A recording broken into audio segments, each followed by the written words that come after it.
I have dreamed and wished to be a great Scholar healer, but unfortunately, ScholarVex is fresh out of the academy.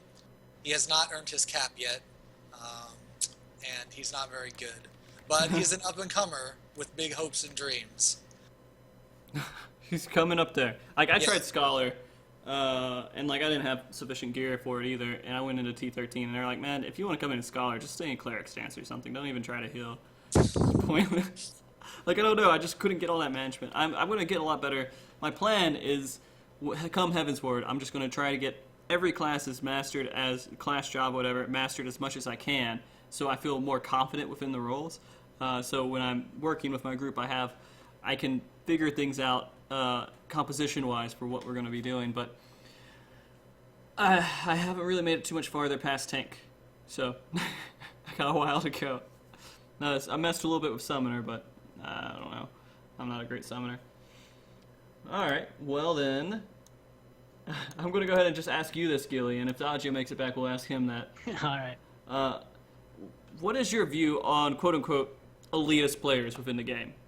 And I guess I would define this as someone who comes in, and if you're not hitting 400 DPS as a tank, then they think you're absolute shit. My idea as an elitist player is, like, I hate to name names, but we have a person in Exodus who pretty much bad talks everybody on Exodus. Like, oh, he's bad, she's bad, stuff like that. Don't party with this dude, you're a scrub. Like, I think when my group was streaming Turn 9 Savage last week, he popped in and then started talking in the Link show, and he didn't realize I was in the same Link show. I was like, dude, these guys can't fucking do Turn 9, 3-3-2, a meteor stack. I'm like, shut the fuck up. It just pisses me off. It's just like, you know, he always looks at you because his group has always been the first to kill stuff. He was the first to down Turn 5 in Exodus. His group was actually I think, first or second to down Turn 9 in our server. And his group, like, disbanded on Final Coil, so. Alright. So, welcome, Dodgio's baby to MogTalk. Yeah, he's not very happy right now. Well, I was asking Gilly here what his views were on just elitist players within the game, and these are just kind of players that just down talk everyone who doesn't do things perfectly. What are your thoughts on those kind of players? Mine? Yeah, yours. You got you. Oh, well, I don't think he wants to give your opinion. We'll go to Xeno. Xeno, I want to ask you a completely different question, Xeno. Do you consider yourself an elitist player? I am at the same time, but I'm not. My mentality isn't necessarily elitist or not elitist. I have different mentalities for each specific type of content that I'm trying to do. So, like, for example, when I'm with my raid group or when I'm helping another group, progression, learn a fight, whatever, yes, I am very elitist. I expect DPS to do their job. I expect tanks to do damage. All this no damage tank bullshit. No, I will comment on that. Definitely. Right. I will make it known. If people mess up, I'll call them out. I have no problem doing that, and I expect the same in return. If I fuck up, then I expect to, hey, I take responsibility. So that's for like raid content, learning stuff like that. But for Party Finder, we'll say like farm parties. We all know a farm party is a learning party. Let's be honest here. Yeah. Let's be honest. So when people promote farm party and it's like, 2 mistakes equals kick, I hold people accountable for that. I will bitch at people. I will make them feel like shit, and I will enjoy doing it, because if you're going to play like shit, don't advertise your party as this elite, farm party. You know what I'm saying? Like, that doesn't make sense. If just list it as a farm party, don't list like super expectations that you can't, adhere to. So there's that for the farm parties, but then like there's a learning party in Party Finder. I expect people to mess up because it's a learning party. I expect them to not have as high damage because you're learning, so DPS goes up as your comfort level and familiarity with the fight improves, your damage will naturally go up. So I go in with expectations like for learning parties, it's not everything's going to be perfect. But for farm parties, I hold higher regard because it's supposed to be exactly that. It's supposed to be farm. Yeah. And in Terror Duty Finder, I expect absolutely nothing. As long as you don't, as long as you can perform the mechanics correctly and not kill anybody, you could do you could do negative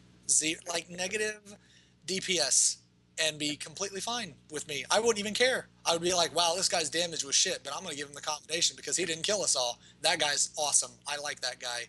So it's like, I guess I am an elitist, but at the same time, I'm not. I guess it just depends on the content that I'm doing and the situation I'm in.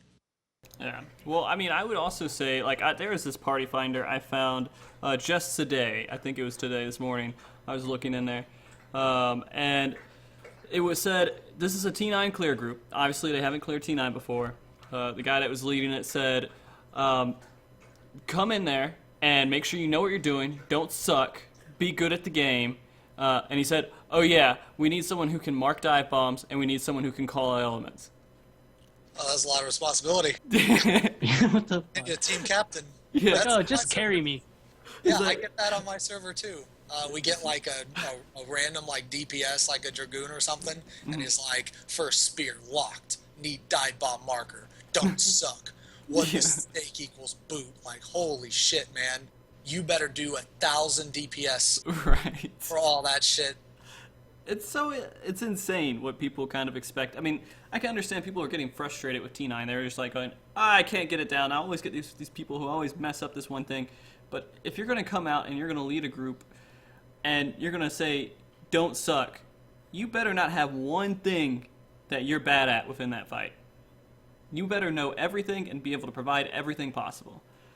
I just thought it was funny since you're mentioning that. Another thing that I will actually want to ask you, Xeno, is, elitists aren't horrible people. There are people who are toxic elitists who try to push you down and make you feel like shit, but there's also the people who are like, man, you gotta step up your game, you're not doing this exactly right, this is how you need to do it and to do better, and people will fight them on that. But in all honesty, sometimes if you listen to them, that criticism can actually do you a lot of good. What would you advise players who always complain, I hate elitist players, I can't stand them, what's some comfort you could give them about elitist players? I would say that okay, so whenever people say you're doing something wrong, like for me personally, there's like two different ways I take it. One, I take it, fuck you, and two, I take it, I'm going to listen and I'm going to see exactly what it is that he says that I'm doing wrong, because maybe he's right. And then if he is right, maybe he just said it in like a bad way, because like a lot of people, they don't like criticism at all. They hate criticism.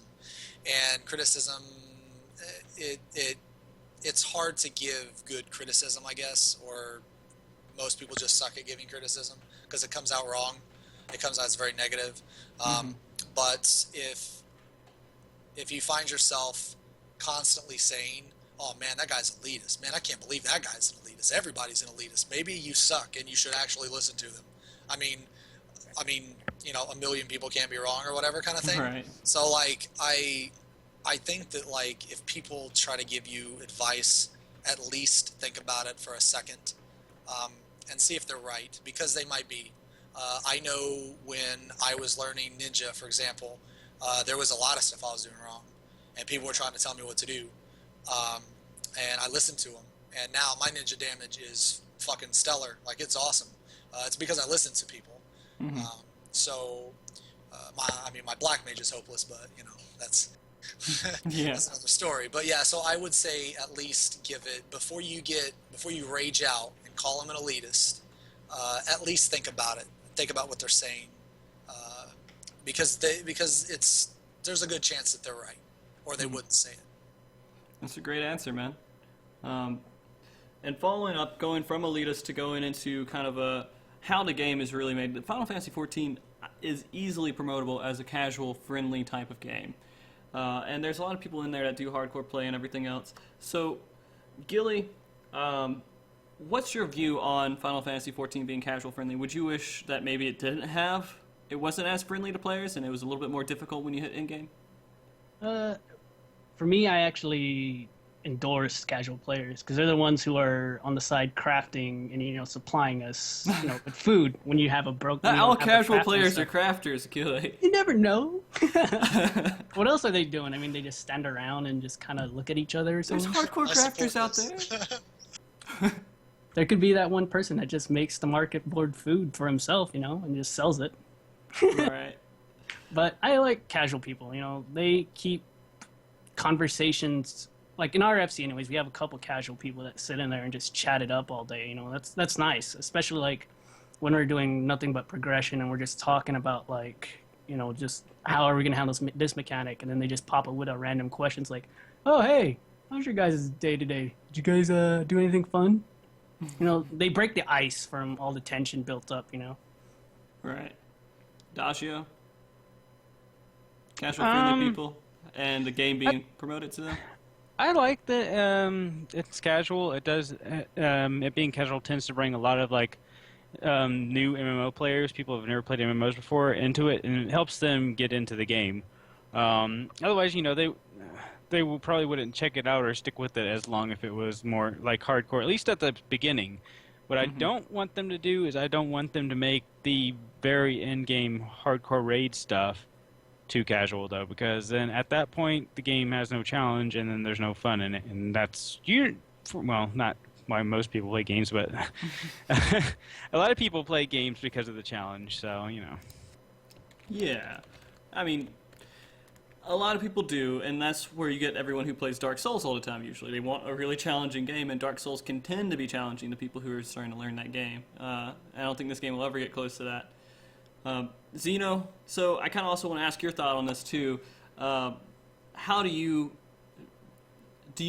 okay with the fact that the game's kind of casual friendly? Yeah, I'm fine with it. I'm 100% with Adagio. I think that as long as they keep the raids, difficult and challenging, they can make as many Crystal Tower, World of Darkness dungeons as they want. I do think, though, that they should spread it out 50-50. I think for as much casual stuff that they make, they should make stuff for the hardcore in-game raids.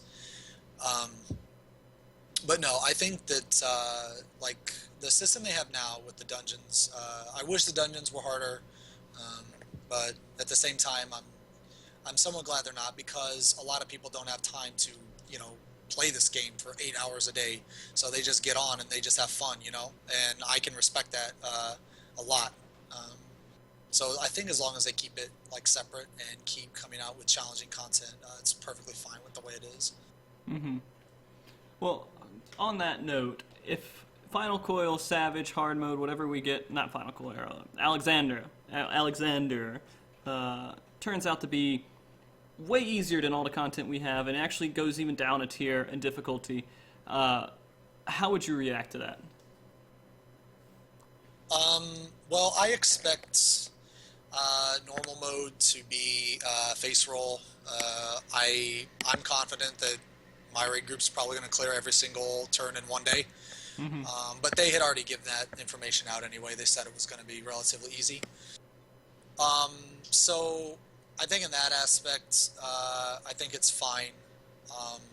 But I won't necessarily be mad that if the hard mode is really easy. I'll be kind of disappointed, I guess. But I have a lot of faith in the in Square Enix's ability to come out with challenging content. The Binding Coil, for example, second coil was much better than first coil, and in my opinion, third coil was way better than second coil. Oh, okay. So, actually, a little bit of a different opinion than I hear. A lot of people will pump up. Actually, I have one person who says the first one is the best because it was the most difficult. I think it had the biggest learning curve because people didn't really understand how to do raids and everything at that point. But no, I'm sorry. I just. Oh no, you're fine. No, I think I think the most challenging fight in the game is turn 9, by far. Most challenging fight in the game is turn 9. And the reason why that I say turn 9 is because turn 9 is a very unique fight in the sense that each phase is completely different than the previous phase. So the one fight is 4 different fights in one, whereas all the other dungeons or encounters in the game, none of those are like that. That is very unique. And phase 4 of turn 9 was the most difficult phase, in my opinion, of all of Coil.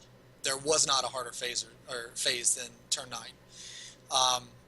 But the reason why I say Final Coil, why I liked Final Coil better, was because turn 10 was way better than turn 6 as far as mechanics goes, just the group, the group effort. Turn 11 wasn't as bad as turn 7, although I didn't really mind turn 7, but everybody hated that turn for some reason. Right. And turn 12 was way better than turn 8, not only fight-wise, but story-wise. Story-wise, it was, it was fucking... And you get the awesome cutscene. Yeah, exactly. And I really liked how they did Bahamut.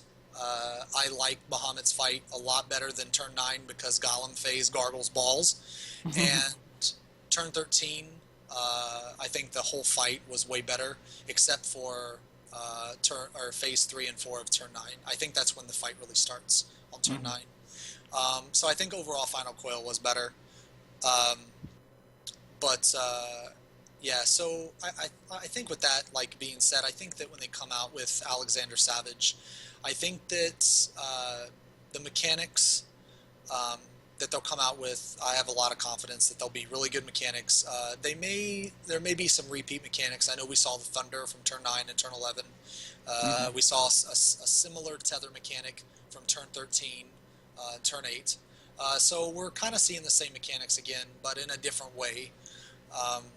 I think they'll probably continue that trend. And this is just me personally, but I really like that. So I'm pretty confident that Alexander Savage will be difficult. Okay. Yeah, especially for progression.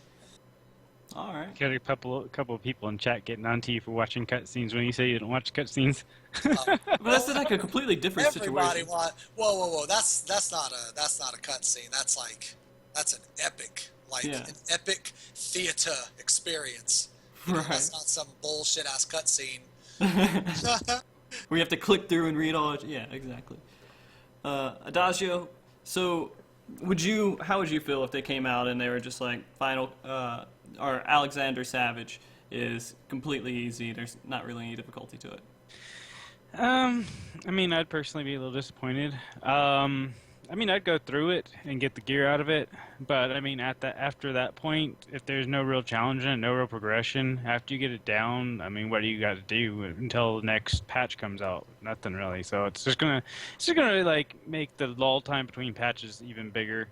I mean, generally there isn't too much of a lull, at least for our raid group, because we're usually finishing up the progression or finishing up that turn and then farming out the rest of our gear right around the time the next patch drops. But if it's too easy, we'll get the gear too fast, and then we'll have a bigger lull between patches. So, Gilly? I honestly think that I don't know. The hard mode is kind of awesome on the same scale. It'll probably deplete our content-wise. Well, as far as our group, because a lot of us get bored really quick. We tend to have a short. A short. How do I say this? What's that word I'm looking for? Once you beat the main content, you just don't care anymore. Yeah, we just don't care. Like some of us actually just log off and just only log on for raid days, which kind of sucks because, it's terrible. I mean, but if Savage mode is really good, I am going to be so hyped for it because when our group finished Final Coil, we had nothing to do. We just sat there and just basically fiddled with our dicks the whole time. We're just like, I didn't need to know all that about you. When we actually started doing Savage, a lot of us actually were we usually split up our 2 hours of raid time, or 3 hours of raid time. We do 2 hours of Savage, and then we take a break. And then we take a vote if we want to do our last hour in Savage again or do something else. And majority of us were pretty stoked to be in Savage, so we just kept doing Savage. So it's fresh content, it's hard content, and it's a new a lot of us like progression in our raid group, so that's what made it really amazing. Are you guys at all worried that maybe like the introduction of normal and hard mode will kind of reduce the population a lot because a lot of people will beat normal mode and not feel inspired to go and get that little bit better gear from hard mode? Yeah. I don't at all. Oh my lord, that combo. Perfect time. Jesus. I'm That's good. sorry. Yo, fresh steps. Thanks for the follow. No, I don't at all. I think when people go in there and beat the shit out of normal mode, they are going to be super pumped for hard mode.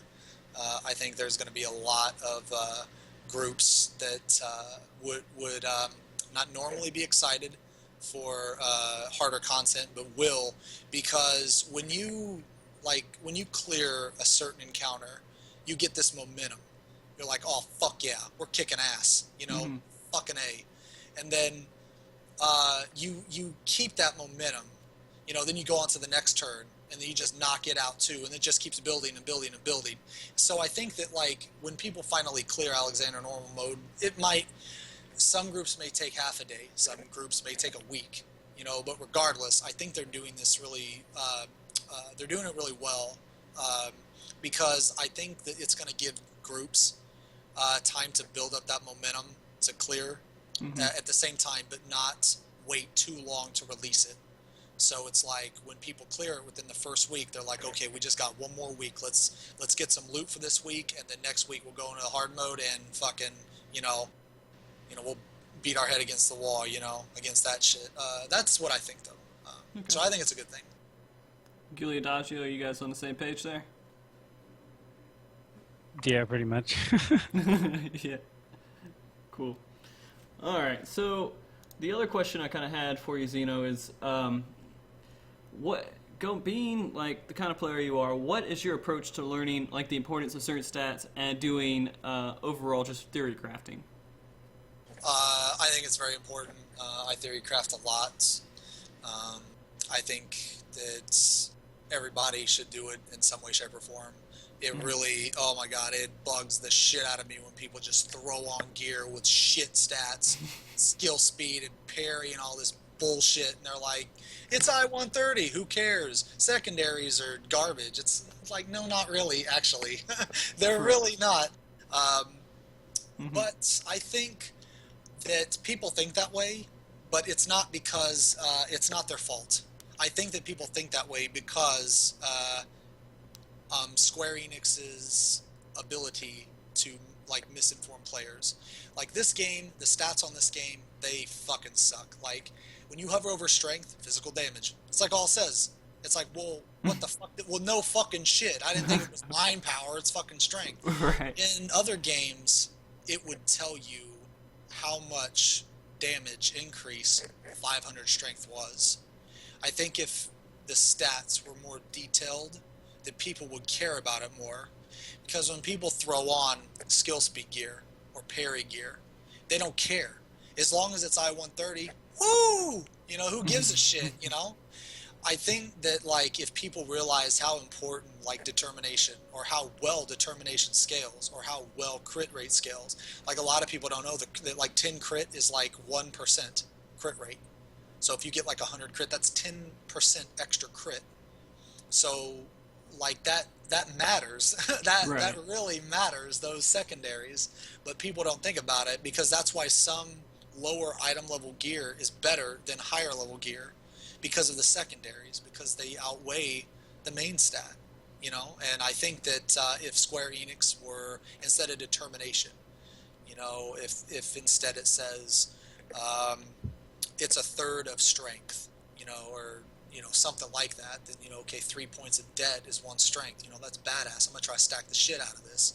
You know, but that's not how it's worded. It's worded as, you know, it just increases your damage. It's so vague and, you know, it's terrible. So I don't think that people necessarily build their characters the way they do on, like, by mistake on purpose. I think it's Square Enix's inability to properly inform. So I think that if the stats were better detailed, I think that people would build their characters better and would actually care about theory crafting, because they would think to themselves, okay, well, this piece kind of sucks ass because it's not even going to increase my DPS, so I'll switch to this piece. You know. Mm-hmm. Do you have any sources that you could recommend for people who are wanting to get into theory crafting or being like a little bit more of a hardcore gamer? Yeah. I would say Aurelia's gear calculator is very good. I don't think that has necessarily, or that doesn't have like stat scaling per se. Mm-hmm. As far as stat scaling, I actually haven't tested it since way back when I made my very first Warrior video. From what I hear, it's changed quite a bit. When I tested it, just for example, I tested determination at 4.5. It's like 4.2, 4.5. Well, like later, I heard it was 3. It was like 3.2, I think, or 3.1. So that's quite a bit better. That's one less det you need for each strength. So depending on how much you care, I know I will never test for stats again, ever. I will never test because the amount of work that takes, the people that test for those stats, I respect you greatly. I have mad respect for you because it is mind-numbing to do that because I did it for my very first Warrior video. But I will never do it again. I just wait for someone else to do it. But with that being said, I do know that det will continue to scale well. I do know that crit will continue to scale well. They've already said they're changing skill speed, so actually skill speed builds may be viable. That is probably one that I will test because it's changing. They directly said they're changing that, so that is definitely worth testing, especially for dots and monk. Who knows? Skill speed might make monk OP as shit. Right. But yeah, I would say like depending on how much you care, either test yourself or look on, dare I say, Reddit, or forums. I know on the Final Fantasy official forums, there's sources for there as well. But if you're trying to build, if you're trying to get best in slot, let's say not necessarily stat scaling, but the highest det build or the highest crit build, I would definitely use Aurelia's gear calculator. It is extremely good. I use it all the time. Okay. Dajo, do we have any questions in regards to hardcore gaming?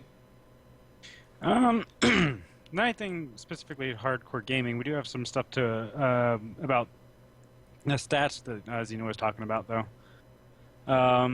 Let's see. Rubidu asked why depend on a stat that's by random chance. I'm guessing that he was talking about parry or something. I'm not too sure.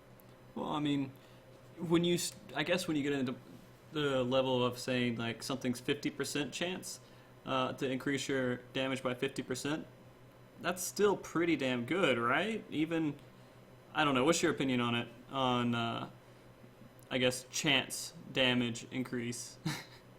RNG stuff.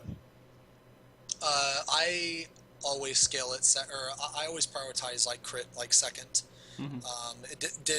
Depending on the game, actually, correction, depending on the crit modifier. So for example, like in Terra, the crit modifier was stupid crazy high. It was like 5. So whenever you crit, you did 5 times damage.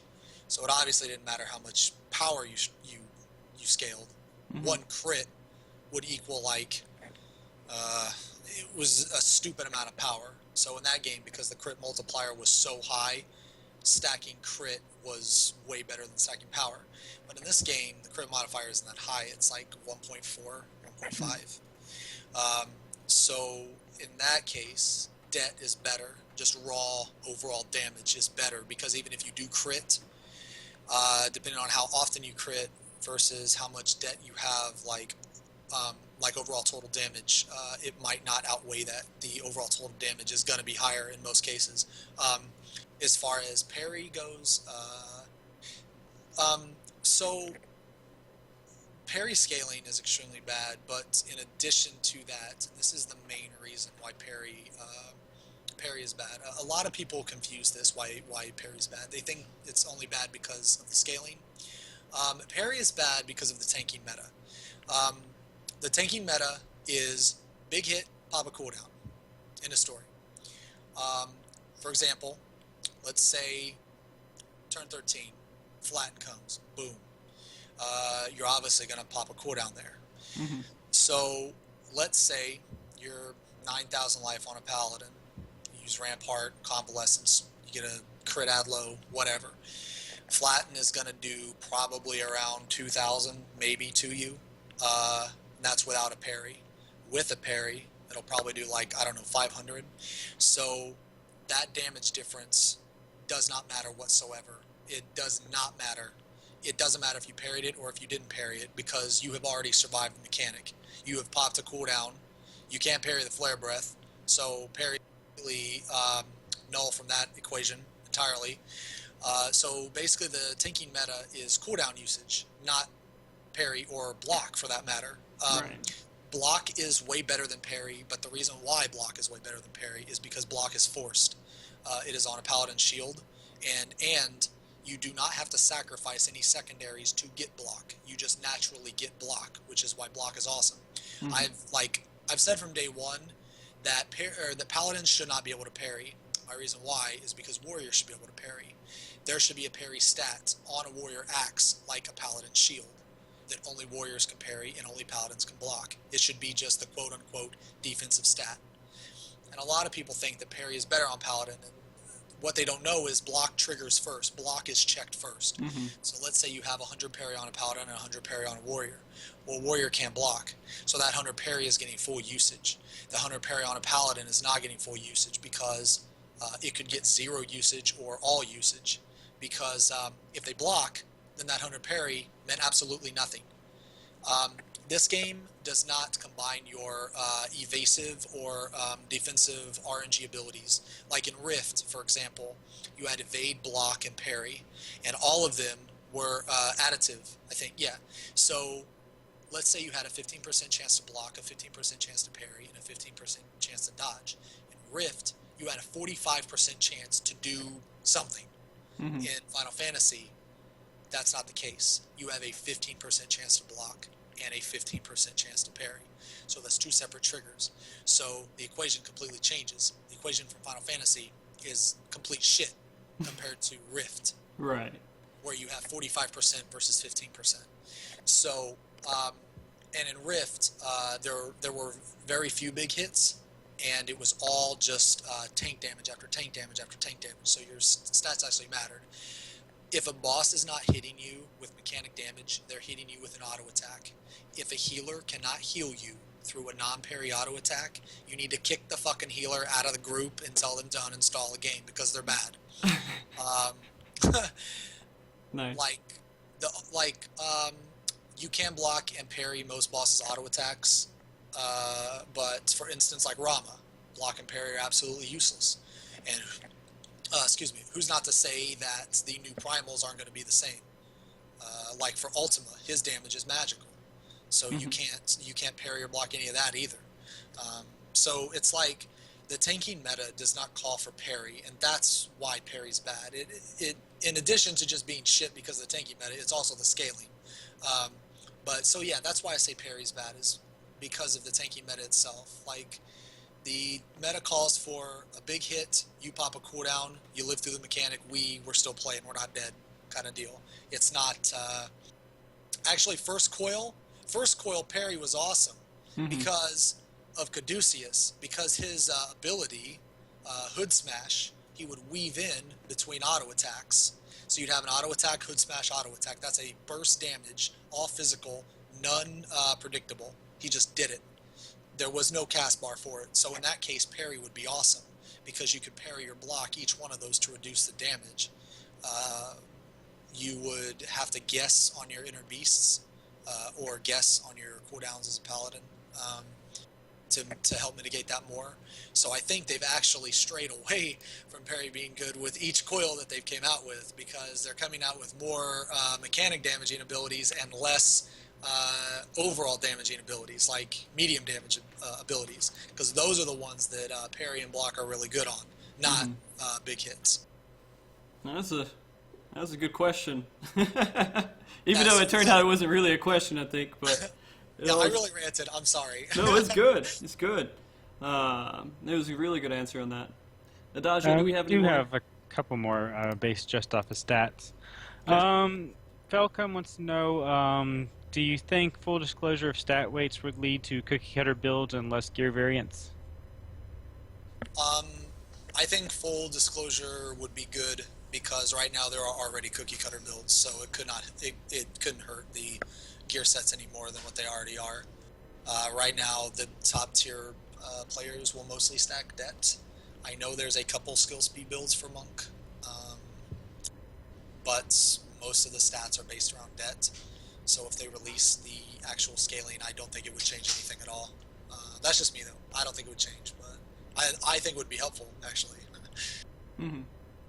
And last one for stats is Camus108 wants to know if you, Xeno, are going to go switch to full VIT for Alexander hard progression.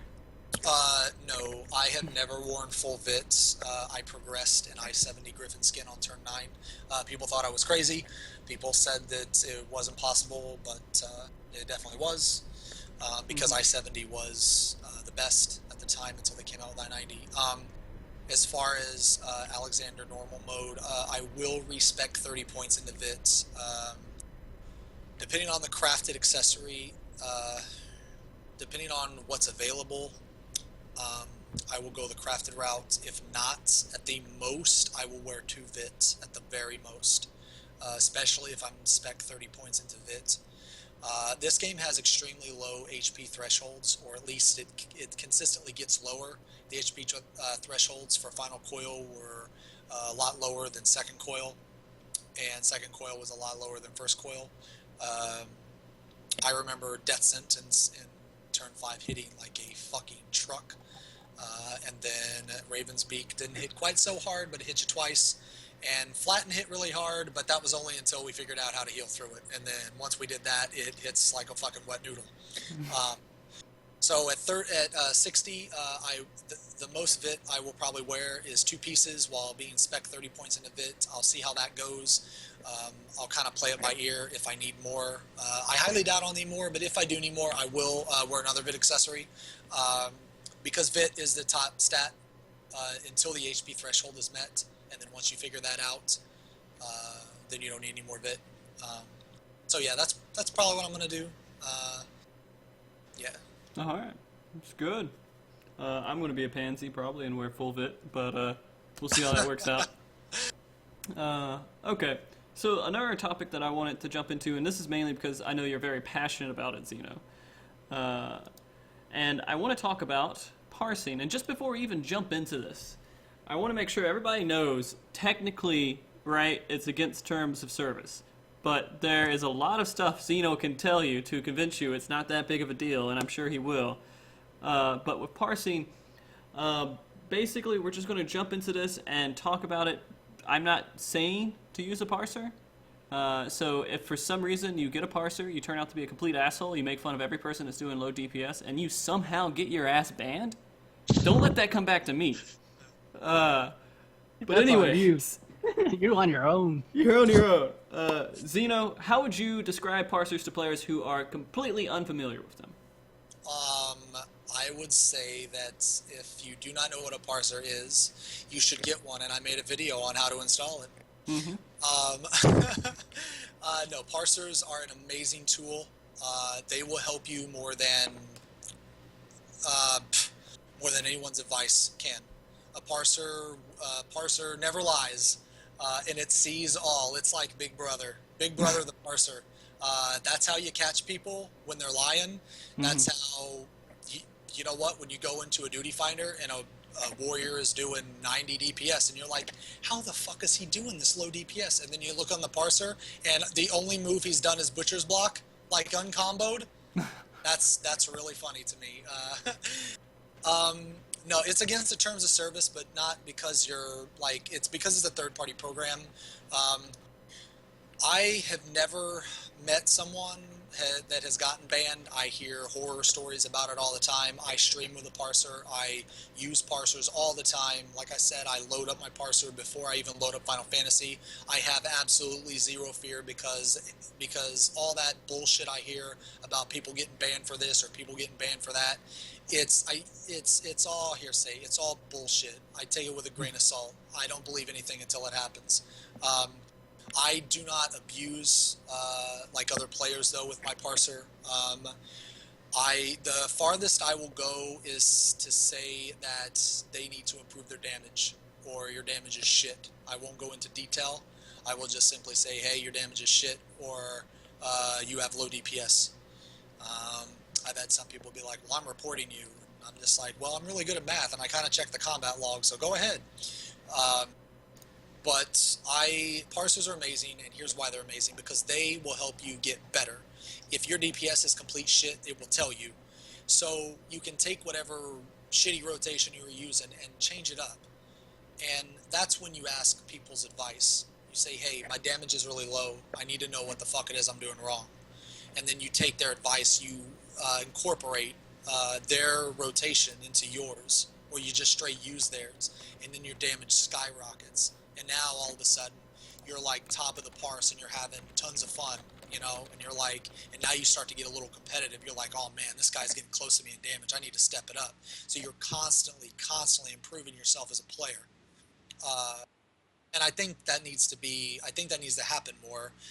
Where parsers do become a problem are when people are learning the fight and people forget that they went through progression and they sucked at fights, and they're linking parses in party chat, specifically calling out people. I don't think that's right. I never do that. There's no need for that.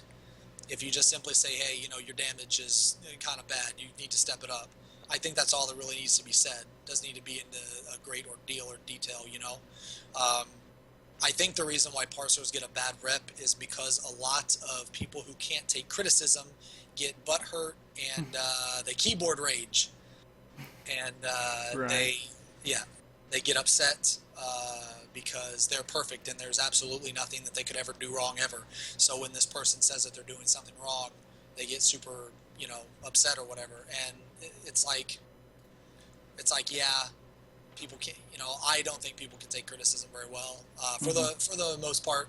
And I think that's why parsers get a bad rep, is because when you try to help someone, they take it super negatively. And it's like, if anyone ever thinks their DPS is bad, just watch me play Black Mage.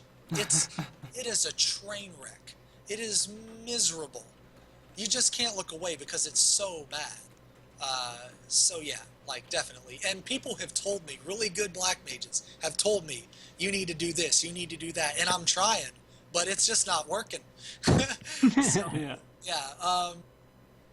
yeah, so I definitely think that parsers, they're amazing. They're an amazing tool. Everyone should have a parser. I think this game should have an add-on, a free add-on parser. They're just too good of a tool, especially when you're meeting DPS checks in progression content. That's where they really shine. Because let's say a boss pushes it 80%, and I don't know, your Dragoon is, for whatever reason, he went to Crit City and fucking stayed there for a week, and he's like 30 DPS ahead of where he should be. You're like, fucking A, we're going to meet this shit. Easy. GG too easy. We're going to meet this. That's really helpful to know. Like, that information is, like, invaluable, you know? I mean, that makes the fight so much easier. It cuts down progression. So, yeah, that's why I think they're so important. All right. Gilly Adagio, would you say that parsers are vital to the game? Yeah, I say they're vital, but I really don't like parsers just in any game, and it's mostly just from past bad experiences, and not really directed at me. It's just that when you have parsers in games, they tend to get that whole extremely elitist attitude where, like, you get that get good blah blah blah crap. Yeah, I know if you're putting out bad DPS and you're preventing people from progressing in a raid situation, you need to know and you need to get that handled. But at the same time, if you're getting the content down, I don't really see why a parser would be even necessary. Sure, you want to know if people are doing the best DPS they can and whatnot, but again, if you're getting the content down, does it really matter what their DPS is? Gilly Adagio, no, I'm sorry. Adagio, Xeno, fight. I think that's just where our mentalities differ. I am not okay with just clearing content. When I clear, we'll say it takes 8 minutes to clear an encounter. Well, the next time we clear it, I want to clear it in 7 minutes and 30 seconds. Or I want to have 30 DPS higher. I want to have 40 DPS higher. I guess I constantly strive to improve my like overall skill and overall numbers. So I think that's like I can see your point. In a lot of groups have this similar mentality. Um, but my personal mentality is I am constantly trying to get better, and uh, just because something's on farm doesn't necessarily mean that you have to do it the same way each time. I think that you should try to improve every time. But yeah, that's just me. Tajia, I mean, you're a filthy I feel casual, you. man. I feel you, man. Just like I was a bad paladin at one point. Yeah, I mean, I'll be straight up. I was straight 1, 2, 3 pally. Wasn't weaving in Circle of Scorn. Wasn't weaving in the other one. I can't even think of it. Dancing. Spirits Within. Spirits Within. How Yeah. could you mess that up? Or I wasn't even doing stance dancing, but I mean, I main tanked, so main tanked and solo tanked T9, and we got it down. I mean, did it really matter that I mean, I wasn't losing aggro, didn't have aggro problems. Did it matter that I wasn't putting out as much DPS as I possibly could? Did you have any 1% deaths, like where you're on T9 and there's 1% and you didn't clear? We did when we were progressing, but after we finally got our groove in, those 1% just went away. So There you go. and it was It's only the like 1, 2, 3. one time. It's that one. It's my fault. Yeah, it's the 1, 2, 3. Gilly, I don't want to completely exclude you from this. Do you think parsers are vital? Yeah, I do actually. I use a parser. The only reason I don't have it on my stream is because I had issues with it when I was trying to stream. It just would give me a black screen. On top of that, like I had my HP bars like totally blacked out. So if I actually turned on OBS, I would get like a big fucking bar that just went straight across up and down my screen. I'm like, okay, turning this off. So I haven't used my parse in like 2 weeks now, but it's very vital because you don't really find out who's at fault or who's not contributing to the group unless you know the numbers. I mean, yeah, you could look at the battle log, but the battle log you'd have to basically write down the person's name, how much damage they did, and then calculate all of that, and then how much HP the boss has. But you don't really know how much the HP bosses have because the game doesn't have a fucking, like, here's 1,000,000 HP. He only did 200. That's shit. Right. But I think it's vital, like, for sure. Like, I use it. Another member of our static actually uses it too, just to kind of measure where we're standing as far as DPS. If DPS needs to be pushed, DPS needs to be stopped, or someone needs to improve. You know, it's more or less just as long as you're not actively harassing the hell out of the person. Like, hey, you need to go fix your shit, or you're out. You know, something like that. I mean, I will tell someone if they need to fix their shit or they're out. That's the only way I can find out if they're a good player in my group. I would have some pretty bad players in my static right now if I didn't have a parser. But fortunately I did, and I was able to figure out, hey, you may be able to parse 400 on a target dummy, but you're parsing 150 as a bard here on T10. I can't do anything for you. My group has to progress.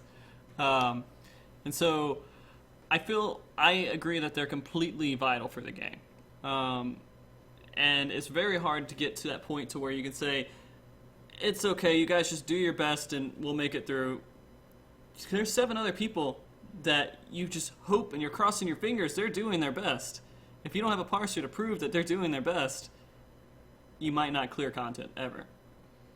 But that's just my 2 quick Well, cents. yeah, you might not clear content, but if you are clearing content, does it really matter? If you are clearing it, then yeah, maybe you're like, screw it. Only bring out the parser when we're not clearing content.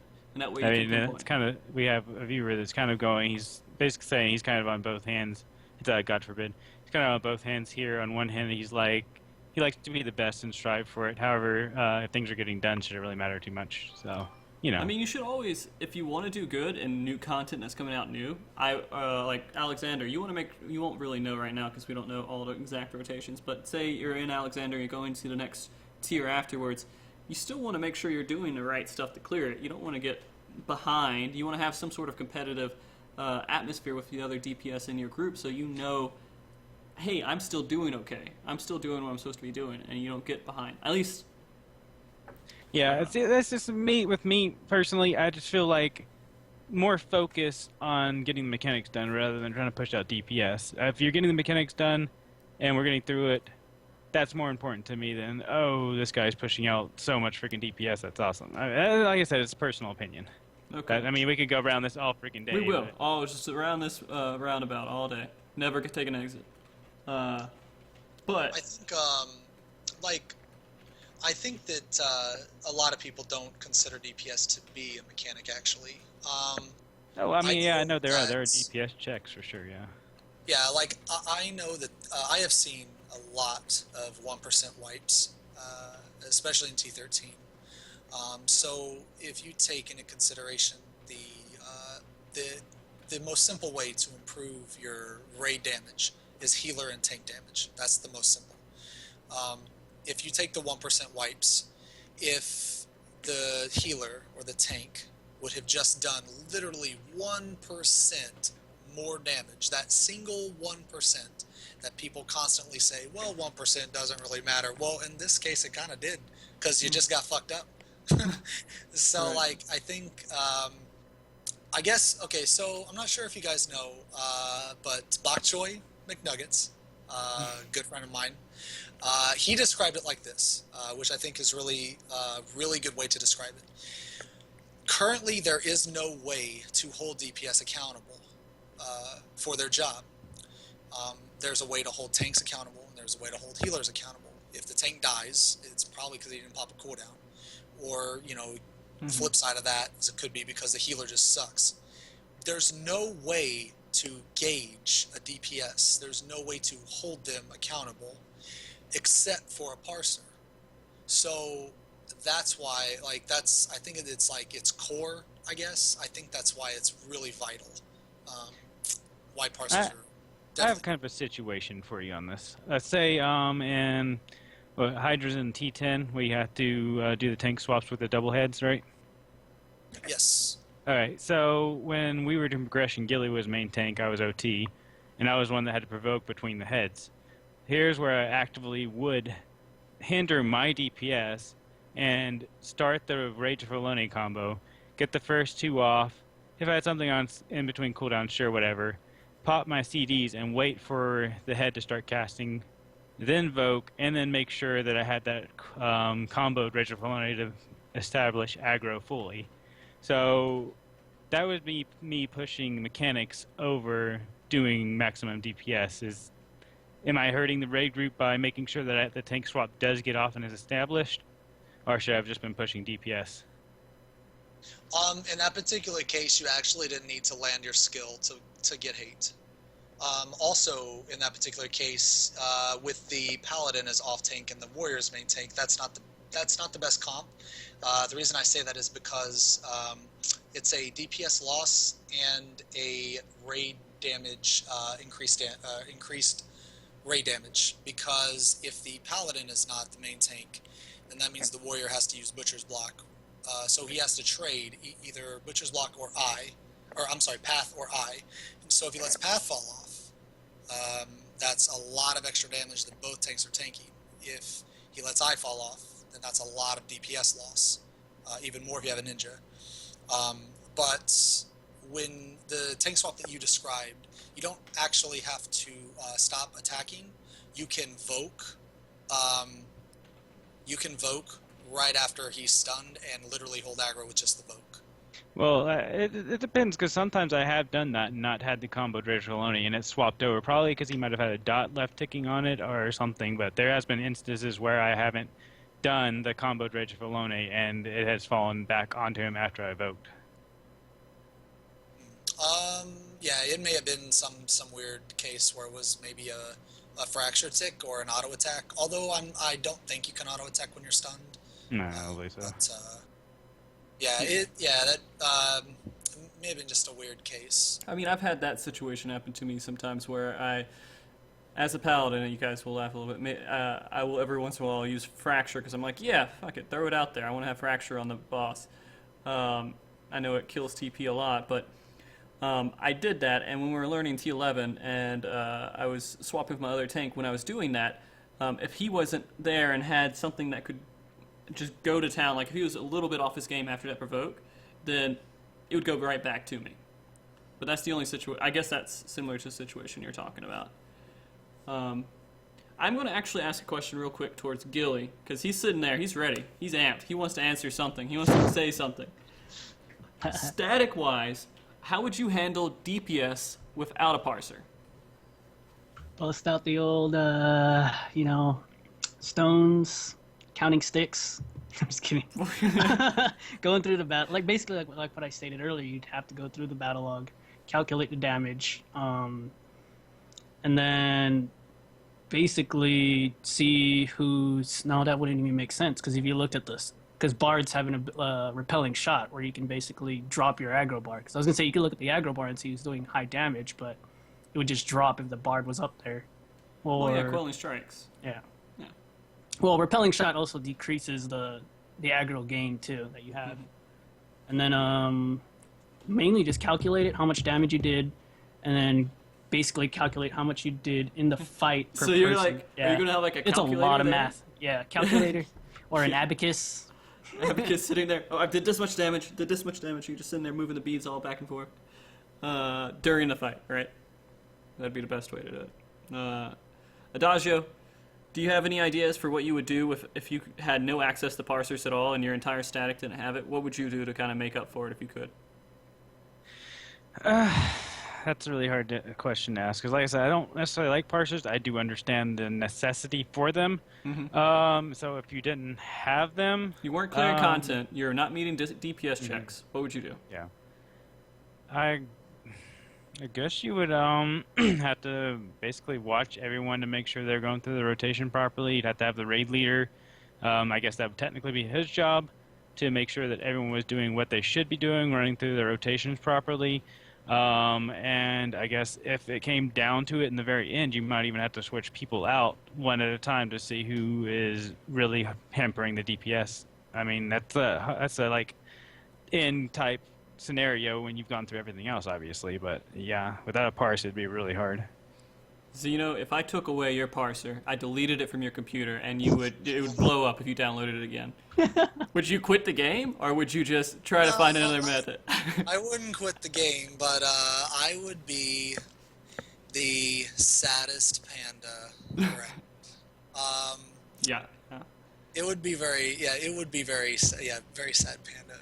No parser for me is like no internet, kind of. Really? Yeah, it's really bad. I am addicted. If I had a choice between monster and parsers, I would choose parsers. Wow. Fuck this monster. That's amazing. I'm sure there was no monster in there and it didn't go all over your apartment or anything, or your house there. You're assuming there's anything left in there. Come on. I finished that shit hours ago. All the way down. There's not even a sip. Not even a sip. So, do you have any ideas of how you would be able to account people for their DPS if you couldn't have parsers? Honestly, I have no idea. The games I played without a parser, like Ion and Terra, they didn't have, there weren't really enrages.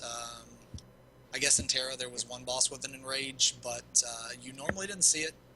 She normally killed you before you seen it.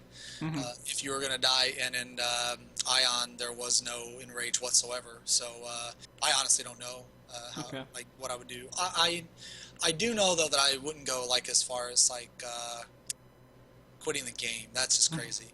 Right. It would be very disappointing. I gotcha. I would probably just tell all of my static to run out into a field, and I would have a set amount of monsters, and I would get a watch, and I'd say, all right, ready, go, and they have to go and kill all the monsters as quickly as they could, and whoever came back fastest would be the person that was top DPS. They'd have to be good at running, too, so sprint. All right, so going on, can you guys think of any issues that parsers actually cause? And Gilly, I'm going to start with you again. I want to get some stuff out of you, man. What issues would parsers cause besides what we talked about already, where people are being toxic about it and saying you're doing bad DPS? Is there any actual bad things if you're not going out there and telling people they're doing bad DPS? Do you have any negative effects from using a parser? I don't actually think so, because me using one, I've never attacked a person on it. But then again, you have the people who basically will go around in the whole game, basically don't take this person, he does low DPS, don't take that person, he does low DPS, stuff like that. I could see friendships being broken, stuff like that, but it depends on how you approach them, I guess. Right.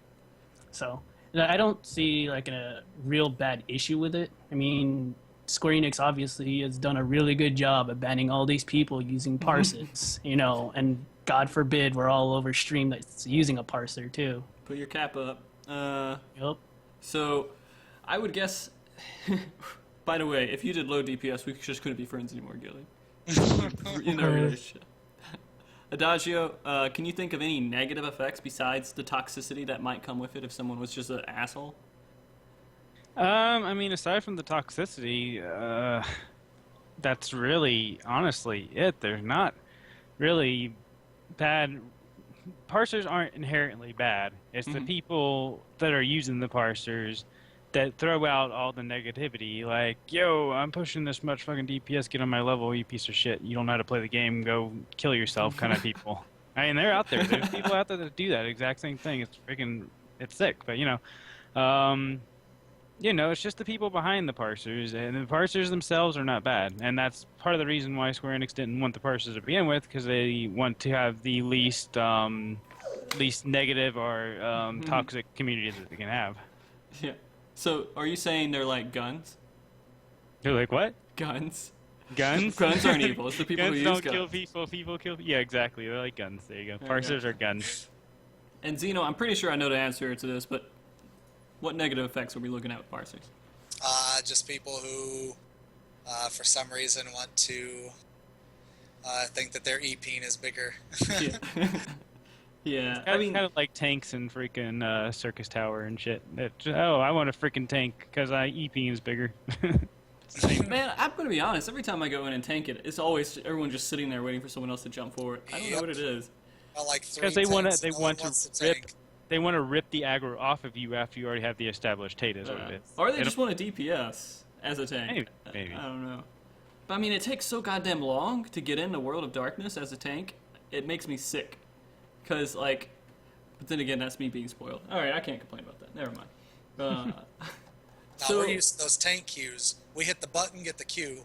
If there's 2 seconds that we don't get the queue, we're like, wait, did I? We're out. Wrong thing. What the fuck? Yeah, yeah, them tank queues though. Yeah. Okay, so do you guys think Square Enix should change their policy on parsers? I think definitely. policy. Oh, sorry. I was really excited. Yes. No, that's fine. We don't really have a specific order. So. Yeah. So Xeno, go ahead. Tell me. You think they should? I definitely think they should. I think it should be an add-on. I think it would help a lot. Yeah. All right, Adagio. I think the policy they have right now is perfect because they have a don't ask, don't tell policy. Where you can have a parser, they know people have parsers, and they're not even trying to pretend like people have parsers. It's just don't troll with it. That's the major. I mean, they're essentially cutting off the toxicity right there. I mean, if you throw, like Xeno said, if you put the add-on in, then they're actively accepting it. Yeah, they could still, weed out the toxic players, but by them actually producing the parser themselves, people are no longer bound by the whole don't talk about the parser, therefore you can talk about the parser, and then it just adds more toxicity in the community. All right. Gilly? Should they change their policy? You know what? I think I'm fine with it right now because I haven't seen or actually met a person who's like, oh, my account got banned, perma-banned because I was using a parser. I mean, if they gave us an in-game parser, I'm all for that. But they need to have add-ons because I don't know if you guys noticed, but if you go into your Final Fantasy folder, there's a fucking add-on folder right there. But no add-ons. I'm just like, what the fuck is this for? My screenshots? I don't know. I don't get it. So, yeah, if they do add-ons in the future, I definitely want to see a parser as the first thing they put in. No, and I think I'm going to say I kind of agree with Xeno here. I think they should change their policy on it.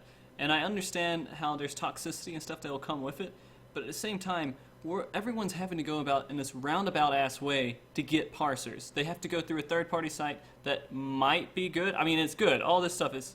I can back it up as fine, but imagine the player who doesn't understand parsers getting into it.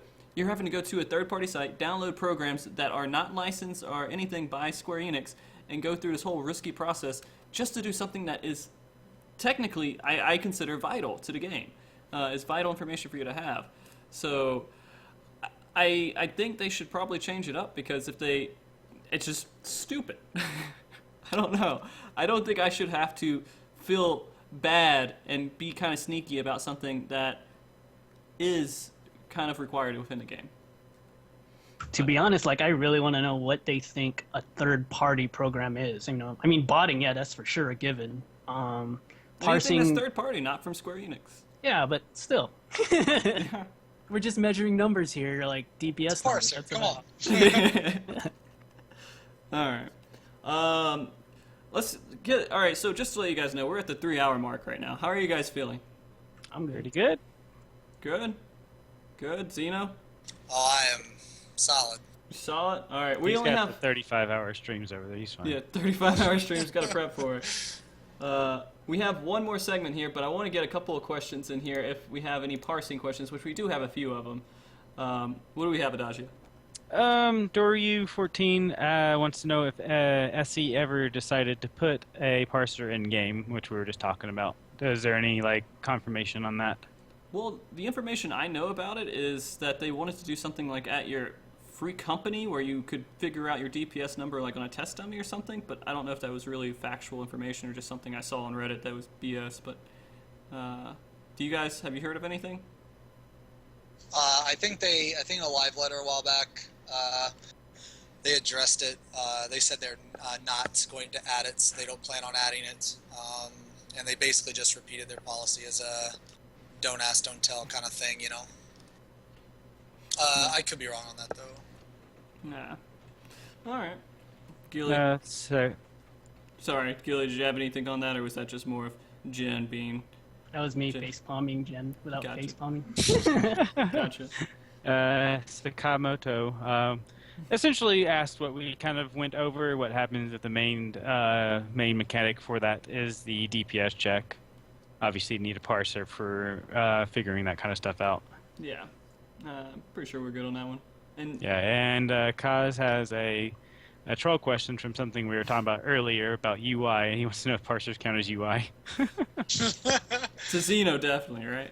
Well, if it did, then that no UI Titan, well, I cheated because I used my parser. Nice. All right. So everyone that's on the stream should see this coming. We have fucking 4 tanks here on the stream. So the next segment is going to be goddamn tanking, okay? We're going to talk about it on the show, and it'll be okay, guys. We'll get through it. It'll be fine. I understand not everybody here is a tank, but I honestly think knowing how tanks function and what kind of players are behind the wheel of a tank is vital to making sure you have a good raid group. So you understand what the tank's doing, and you can tell the difference between a bad tank and a good tank. So, yeah, take that. So everyone here is a tank. I want to ask everybody, why do you enjoy being a tank? And Xeno, tell me why you enjoy being a tank. I enjoy the responsibility a tank brings. I think the tank role sets the pace of the encounter. I think it's the role with the more or less the most responsibility, quote unquote. The reason why I say most is because if the tank dies, group wipes. If the DPS dies, it's fucking DPS dies. if a healer dies, yes, it sucks, but it's recoverable.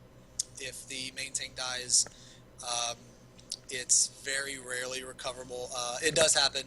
You can recover. There are some awesome recoveries out there, but I think for the most part, the tank he sets the pace of the encounter. The tank can cover for people, meaning that if you're slightly behind on damage, the tank can play slightly more risky to try to make up that damage. Or if the healer's down, the tank needs to make a decision. Should I get back into my tanking stance, or do I instead pop a cooldown to keep damage going? I think there's a lot more decisions that needs to be made on tank than the other classes. But then again, I'm not the best healer, so I'm sure healers are disagreeing with me everywhere. But I do think that tanking, I enjoy tanking a lot because it has a lot of responsibility. It sets the pace of the encounter. I really like being able to quote unquote control the boss in some way, shape, or form. So I'm with you. And I will say that the healers in my stack, and give a shout out to them, have recovered for me dying multiple times. It makes me feel kind of bad. But at the same time, they've done it. And if you don't have really good healers, you're completely right, though. I mean, it completely wipes the group.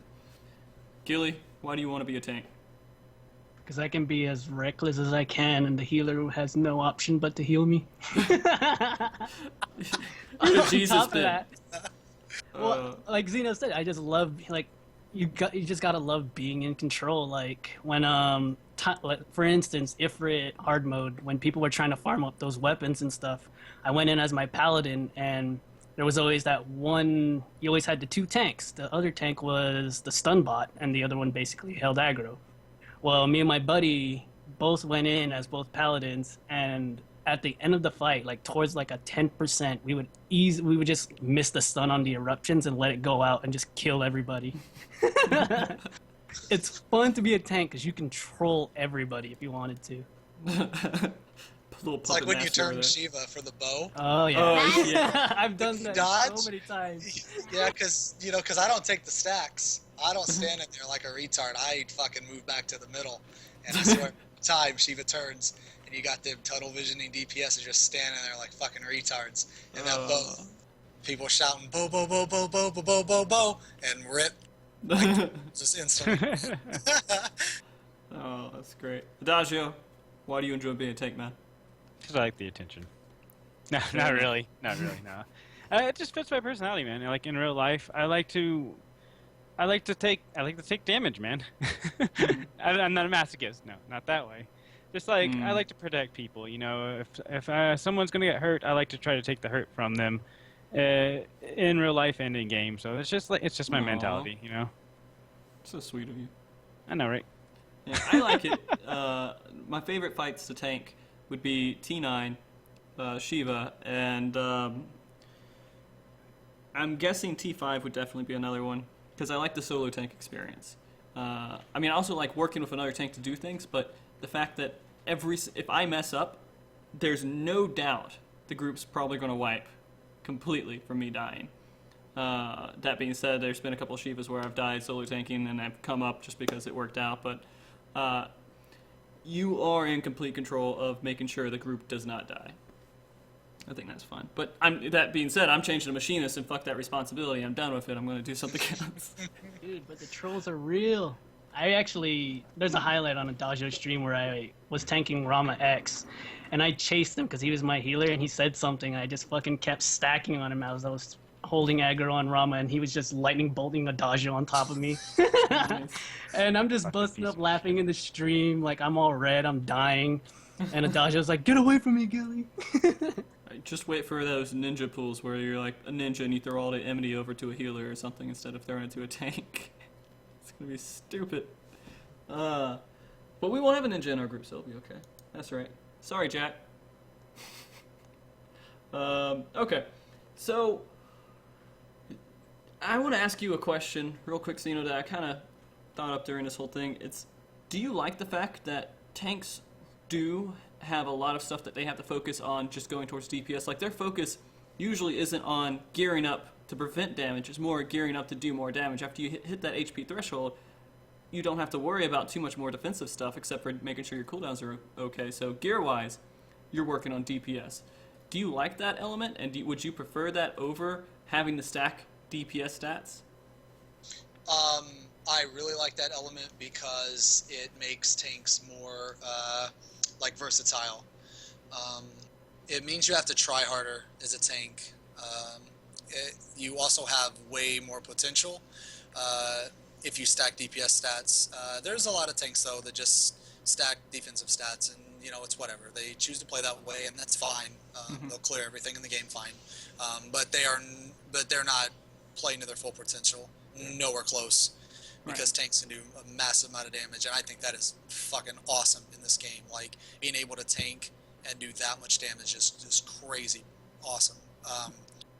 Although in Rift I had an equal amount of fun stacking defensive stats and popping defensive cooldowns and buffing my raid, it was just a different kind of fun, I guess. So if they did like defensive stats the way the Rift did, I would still have a lot of fun. But as it is now, yeah, being in tank stance, hitting for, I don't know, 2,800 points of damage is really fucking awesome.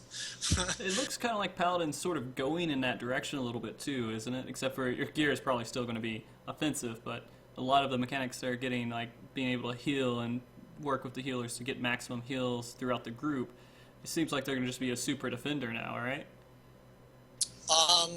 I think, well, they're getting, yeah, so they're getting 2 DPS abilities. Mm-hmm. I think it's going in both directions. I just think they're getting better in both aspects. They now have 2 DPS abilities. Royal something, it's like the 3rd hit. It's an alternate version of Rage of Halone. Rage of Halone. Yeah. And yeah, and then the dot that they get, so depending on the dot, it may be really, really powerful. And they're also getting defensive abilities, but to me, that just means I can stay out of shield oath more. Yeah, that's what that means to me. But you know, I'm crazy, so it's whatever. Right. Well, and I want to ask this question: how do healers feel about you maximizing DPS as much as possible? They're like all for it, or do you have any kind of grumps or complaints from them ever? My healers are 100% like on board with the mentality that tanks should do a shit ton of damage. Like not to be reckless to where you just never use your tanking stance. And some people do that. They just turn their tanking stance off and think it's okay. And it's like you kind of can't do that. Whenever I turn my tanking stance off, I always have cooldowns going to compensate for defiance. So like for instance, like if I turn defiance off and mechanic damage isn't coming, so it's just auto attacks, I'll usually pop foresight with convalescence. Because I'm taking like, foresight, it gets a lot of shit, but I think it's like a 5% mitigation, so it's something. And on top of that, you're receiving 20% extra heals, so you're kind of compensating for defiance a little bit. Or if you use like awareness and bloodbath, that's another good combo too. And a lot of times, depending on the fight, I'll just straight up use thrill of battle. I'll just pop it, so then that basically says increases your maximum HP and increases your damage, because I'm not going to be in my tanking stance when that cooldown's available. The best way to stance is to use Vengeance. Vengeance is, in my opinion, the best cooldown in the game. It is 30% damage and only on a 2-minute cooldown. That is amazing, and it does damage to the enemy. So if you pop like Vengeance and Bloodbath while you're not in Defiance, that is a shit ton of mitigation still.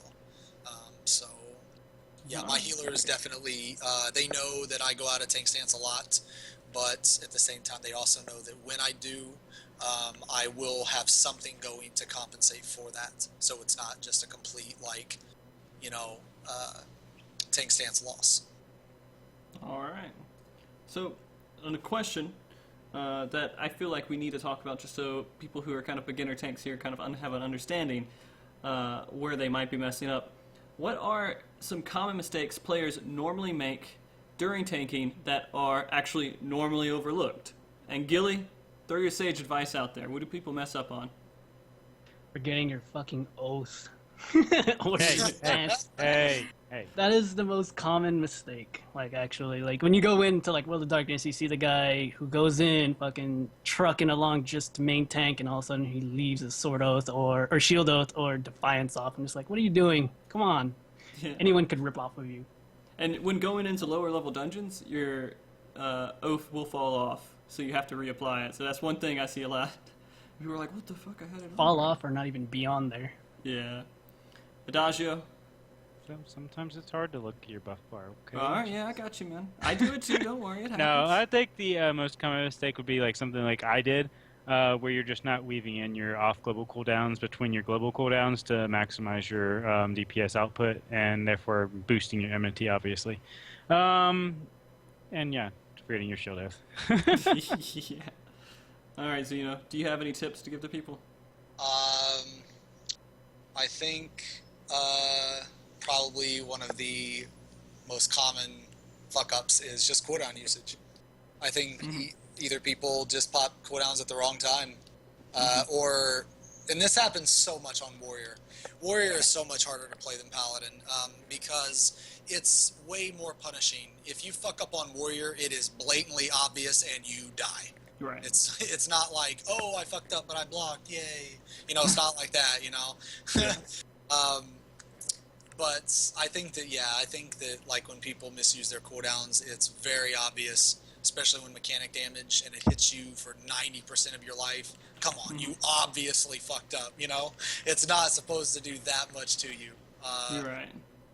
Yeah, I don't know. Such a simple thing, just, you know, when you see a big-ass attack coming, just use a cooldown. But I think people mess that up a lot, actually. All right. Well, then, I would say, yeah, basically what you guys said. I thought someone was going to say Flash, and so I was just not going to say anything about it. But yeah, make sure you guys use Flash when you're doing early level dungeons, and run around and get all the stuff. Don't just completely run in there and just start doing your 1, 2, 3 attack. You have to start off with something when you go in. And when you start a pull, and you don't think you can keep the DPS, blow all of your offensive cooldowns and then throw something at it and then start attacking. Just make sure you have that enemy first before you start getting into the defensive stuff. Okay, so what are some factors people who are DPSing and healing should know about tanks? What should a healer know about tanks? What should a DPS know about tanks in order to make the quality of life of the raid better? And Adagio, I know you heard all of that, man.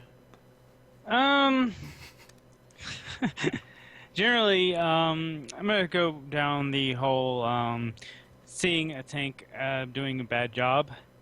People don't know that generally that tank wants to do a good job, and if they're losing aggro, they're generally beating the shit out of themselves. Because I know if I lose aggro when I was leveling my tank, when I lost aggro in lower level dungeons, I would just be like all over this free party shit. I'm sorry, I didn't do that properly. I missed that. I'm sorry that someone died because I fucked that up. Generally, I think, well, at least in my opinion, I don't know, maybe everyone else will disagree with me, but I think that generally tanks just want to get in there and do a good job and, you know, do what they're supposed to do. Nah. He's just like giggling over there. I'm just laughing at what Jack said. What you should know about tanks: if you die, or if they die, you're next. Yeah, it's true. It's true. Do you have any advice you'd give somebody, to a healer or a DPS looking into a tank, to make the quality of life better? Talk to your tank buddies.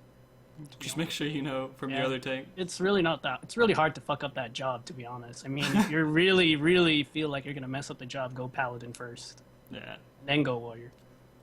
All right, Xeno. I think that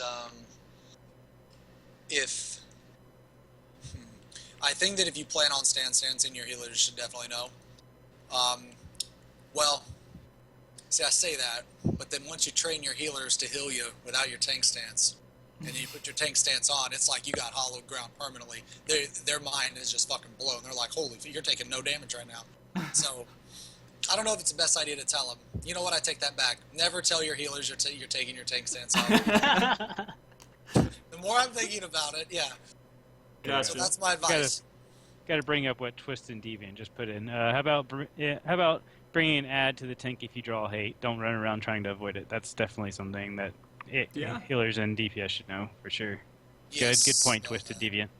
Yeah, that's definitely a really good point, because there's nothing more infuriating than a DPS freaking the fuck out and running like all the way across the map with an ad on him when he could have just simply brought it to you and you hit it one time and it's like golden, you know?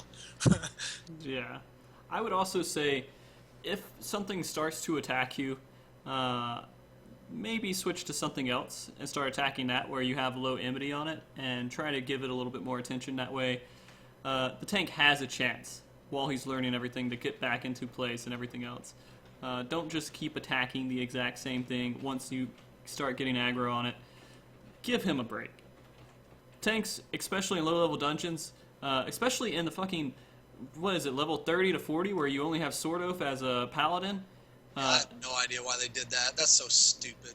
Those abilities should have been swapped. The 30 and 40.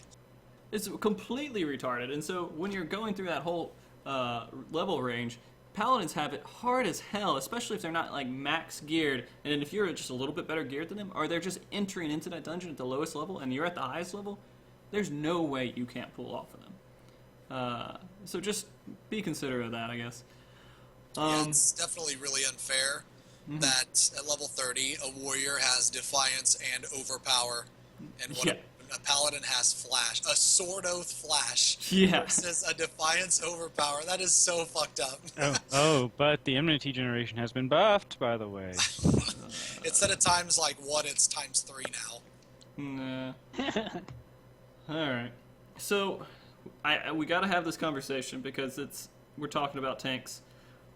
What's better, paladin or warrior? You just have to pick one, paladin or warrior. Which one's going to be the best? Paladin for life. All right, Dodge, you're telling me why paladin's better. Honestly, they both have their pros and cons, man. I've always personally seen it. Maybe it's just because it's my bias from other games, where I have to categorize different tanks in different positions. I've always seen it as paladin generally takes the main boss because they have more damage mitigation and they're able to take bigger hits, whereas the warrior can take the adds because they can take more smaller hits over an extended period of time, and they have greater AoE threat damage with snap aggro. That's just it could be completely wrong, but that's just how I see it in my head. So. All right, Gilly. Eos and Titan Eggy. Good choice. Warrior. I'd have to go with warrior. Like, I switched from paladin and went to warrior because the axe was the first thing that dropped from turn 5, and I guess kind of never looked back. I mean, I've had more experience with warrior than I have with my pally, so. All right, well, is there any reason, like, what's a convincing statement to say that a warrior is going to be a better tank overall than a paladin? You got any?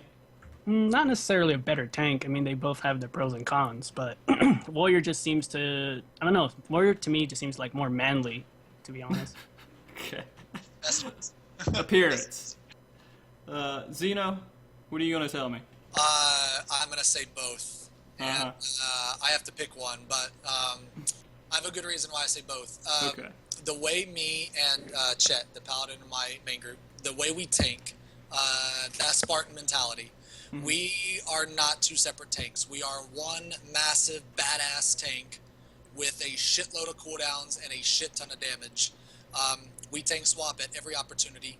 Whenever I have Unchained up, sometimes we do a forced tank swap based on Unchained. I usually do the pulls simply because DPS is higher. There is no main tank necessarily in my group.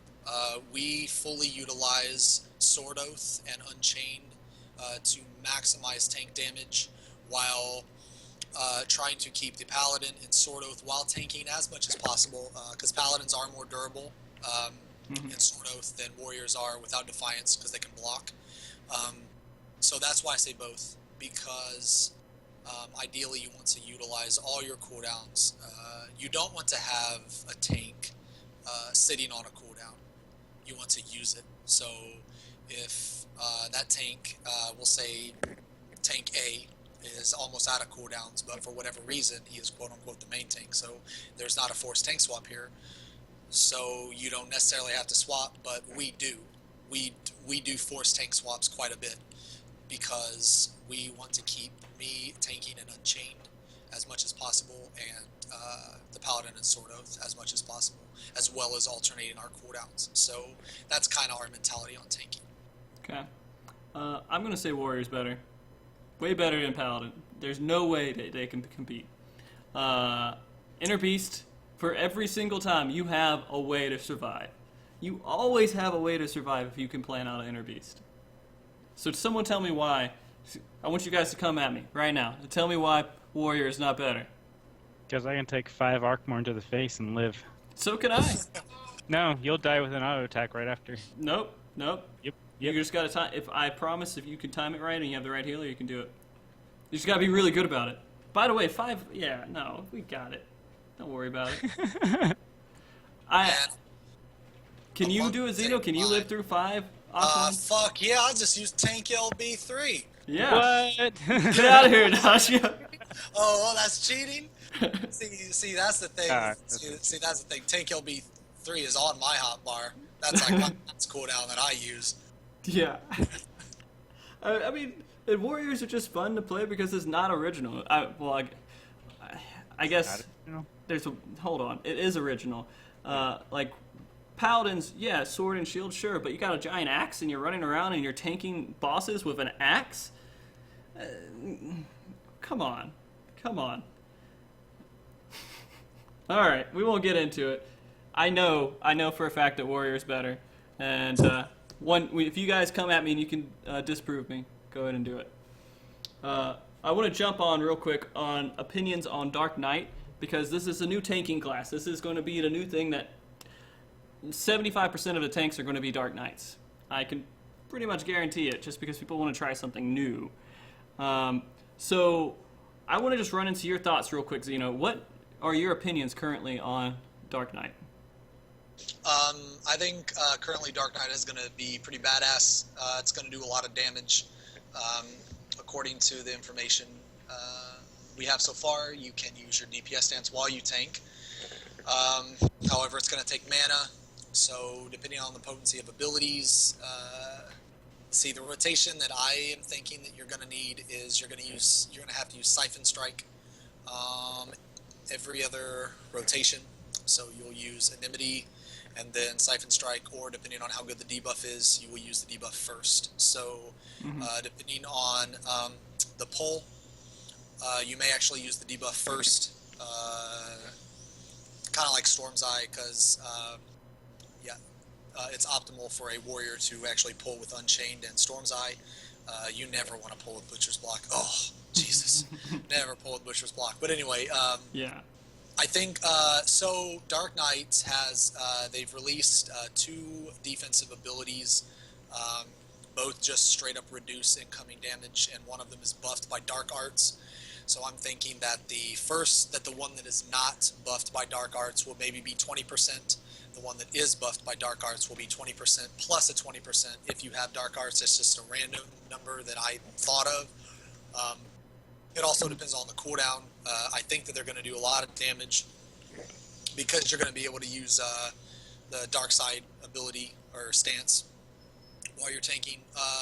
The only thing I do not like about Dark Knight is their their home gang or hollow ground ability. I think it is absolutely complete garbage. I think it is. I want to talk about that. Tell me why it's garbage. Tell me. I think it's garbage because you have to be healed completely or you die. So when I hear that, I hear a home gang that lasts 4 more seconds that you have to be healed up or you're completely dead. Whereas, and here's the worst part. It's like on a 300-second cooldown. You can fit almost 2 home gangs in that amount of time. Right. So with that being said, you can't, like, once you use that ability, it is fucking gone for the rest of the fight. Well, unless you use it at the start of the fight, I mean. But so let's say you use that ability on a flatten and you live. So then you get 3 flare breaths, but then the healer heals you to 90% life, but then you get hit with an auto attack, drops you down to like 65 or 65%. Then the healer heals you back up for 95% life, but the timer goes out, so now you die because you weren't healed up to 100%. So not only is that a waste of abilities, but it's a waste of mana, it's a waste of time because you died anyway. You didn't actually prevent anything. I mean, you're still dead, so you're still going to have weakness. So then the other tank is going to have to take over. I could be completely wrong. It could be spectacular. Or one could argue, well, you just use Benediction. That's not really an argument, and here's why. Because Benediction is meant for a lifesaver. So Benediction isn't normally used as a planned cooldown. Like, you don't say, I'm going to Benediction this move. That's typically not how Benediction is used. So in a sense, if you use the Living Dead, or whatever the fuck it's called, Living End, you're essentially burning 2 cooldowns for 1 mechanic damage, so you're actually down a cooldown.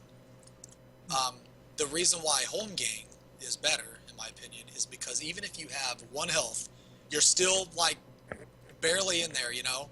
And if you plan to use home gang, you can use home gang as a planned cooldown because you can save 5 wrath and like double IB. You can IB for like 1,000, then IB for another like 1,500. So that's like 3,500 HP right there. I guess 3,501. So you're good. But with that living end ability, I think it's really bad. I think it's going to kill more people than save. I think it's going to be really funny when someone goes to use it and they get healed for 99% of their life and then they die. But yeah, so that's why I think it's bad. Is it a 20-second cooldown or is it a 10-second cooldown? I mean, like, does it last 20 seconds? Yeah. No. So how it works, just based on the information, is you use it. So for 20 seconds. So for the next 20 seconds, if you drop to 1 HP, you'll live. However, you'll get a new buff. This buff is a zombie buff. If the zombie buff starts at 10 seconds, so let's say you use the buff and you immediately go to 1, so then that way, you know, you didn't even utilize the full 20 seconds, you only utilized like 2 of it. So then you're going to get a new buff, a zombie buff. A zombie buff is going to last 10 seconds. Now during that 10 seconds, if you're not healed, then you die. So that's why I think it's bad. Well, I mean, like I said, looking at it too, you're basically, if you're starting with full health, so let's say you're at 10,000 health, aren't you technically using a cooldown and then you have, well, I mean, I still think, this is me saying this, and also believe in Hollow Ground should be nerfed, but, so you have full health, plus, so all that can go completely down, and then once that hits the ground, you have 10 seconds to be healed all the way up, right? yes. Okay. So, let's say, for instance, that for whatever reason, the shit hits the fan, and now a healer's dead, and you have to use that ability. Let's say you got to pick up ads or whatever.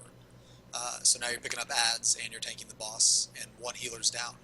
There is no fucking way, without using like Benediction or burning like multiple lustrates or that new white mage move, that you can make up that amount of HP. Like, I'm not saying that the cooldown is completely useless. What I'm saying is the reason why I think it's bad is because to make that, like to fully utilize that cooldown, you're going to have to use other cooldowns to help you. So that 1 cooldown is actually going to cost you 1 to 2 other cooldowns. So that's why I think it's bad, is because you're using multiple cooldowns for that 1 single point of mechanic damage. So I also want to ask Gilly Adagio. I mean, I was talking about it last week. I was kind of hyped before it because it was something different, but I do get your point completely on that, Xeno. Gilly Adagio, how do you feel about Living Dead cooldown? I think it's a nice mixture between Hollow Ground and Home Gang. It's kind of like, it's definitely a mixture between the two because you're like, once you're dead, you can't take any more damage. But you have the same problem with the warrior where you're extremely encompassed. Once your cooldown goes down and you're not healed back up, obviously you die.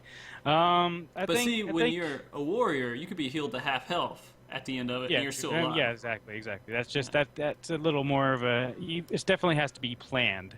You definitely have to plan it with your healer. You probably even have to have like a macro, like, yo, my cooldown is coming off at this particular time. You need to make sure I'm at 100% health, or I'm gonna freaking die. So it's. And also, it might not even do anything if you don't go all the way down to 0 health. It won't matter. That's true. It could be a wasted cooldown. You're right. If you don't die, then you don't enter the zombie mode.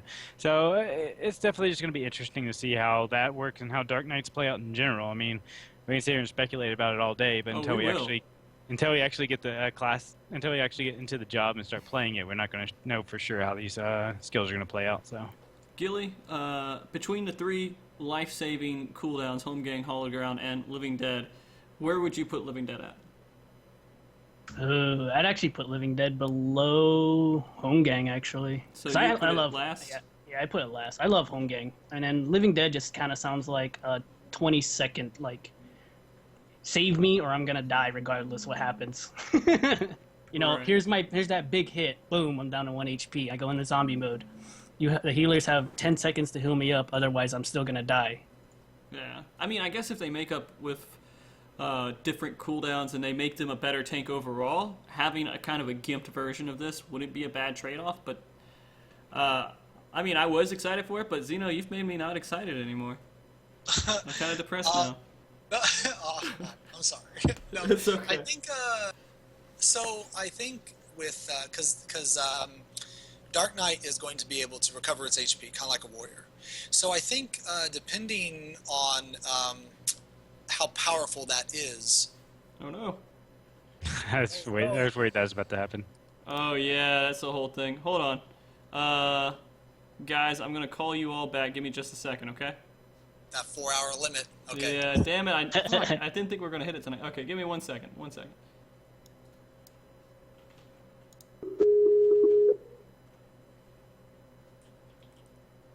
Oh, we got Art coming up on the call too. I keep forgetting I had him on the group. Hope he doesn't pick that up. Gosh. Let's see if this evens out here in just a second. It's the new record, man. Yeah. Xeno, where are you at, Xeno? Xeno.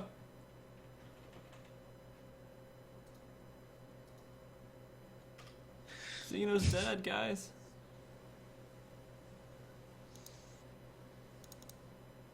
Alright. Xeno! Oh, man. There you go, Xeno. I hear you now. Let's hope this thing goes away. I'm a Skype noob. Sorry. It's fine. I got you. We got you. We got you back. I just need to get rid of this little webcam thing, and then we'll be good. There we go. That's gone. Now you got to get your cam back on, though. Oh shit! Hold on. Wait a minute. No. There we go. Wow, I'm muting Okay, myself. alright. Damn it. Okay. There you go. All right, muted. guys. We're coming back. We're almost back. I am so sorry.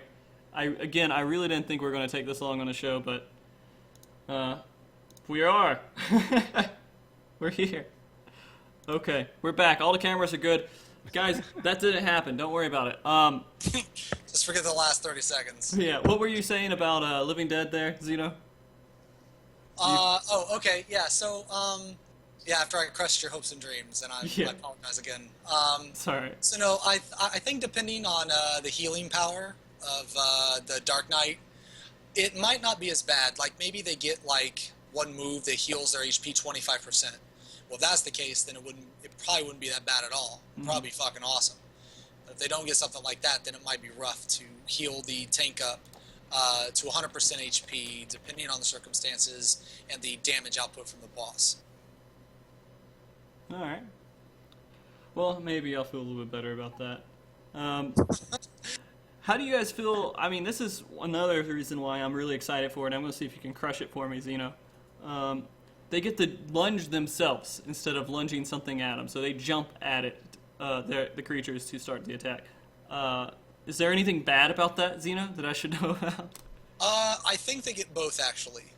Yeah, they get like shoot a laser and they get to jump at it, right? Yeah, they get a Dark Knight Mazer, and they can also jump. So I think they have the best of both worlds. I think Plunge Cut will be really awesome. I wish Warriors had like Bull Rush or something. Oh, yeah. I'm very jealous of Plunge Cut, actually. Well, Fuck I mean, them for getting that move. I played a WoW Warrior for 10 years, and I had Charge, which, you know, you just click it, you run straight to the monster, and it was something I abused every second. Like, I got near something, it's the first thing I did. Not having that in this game hurt me a little bit, but I've suffered through it because I knew it would be a fun game. Yeah, Rift Warriors had a Bull Rush. It was awesome. You just would charge to the enemy and stun it. It was really fucking cool. Yeah. Gilly Adagio, can you think of anything that you're kind of just generally excited for with at least Dark Knights in general?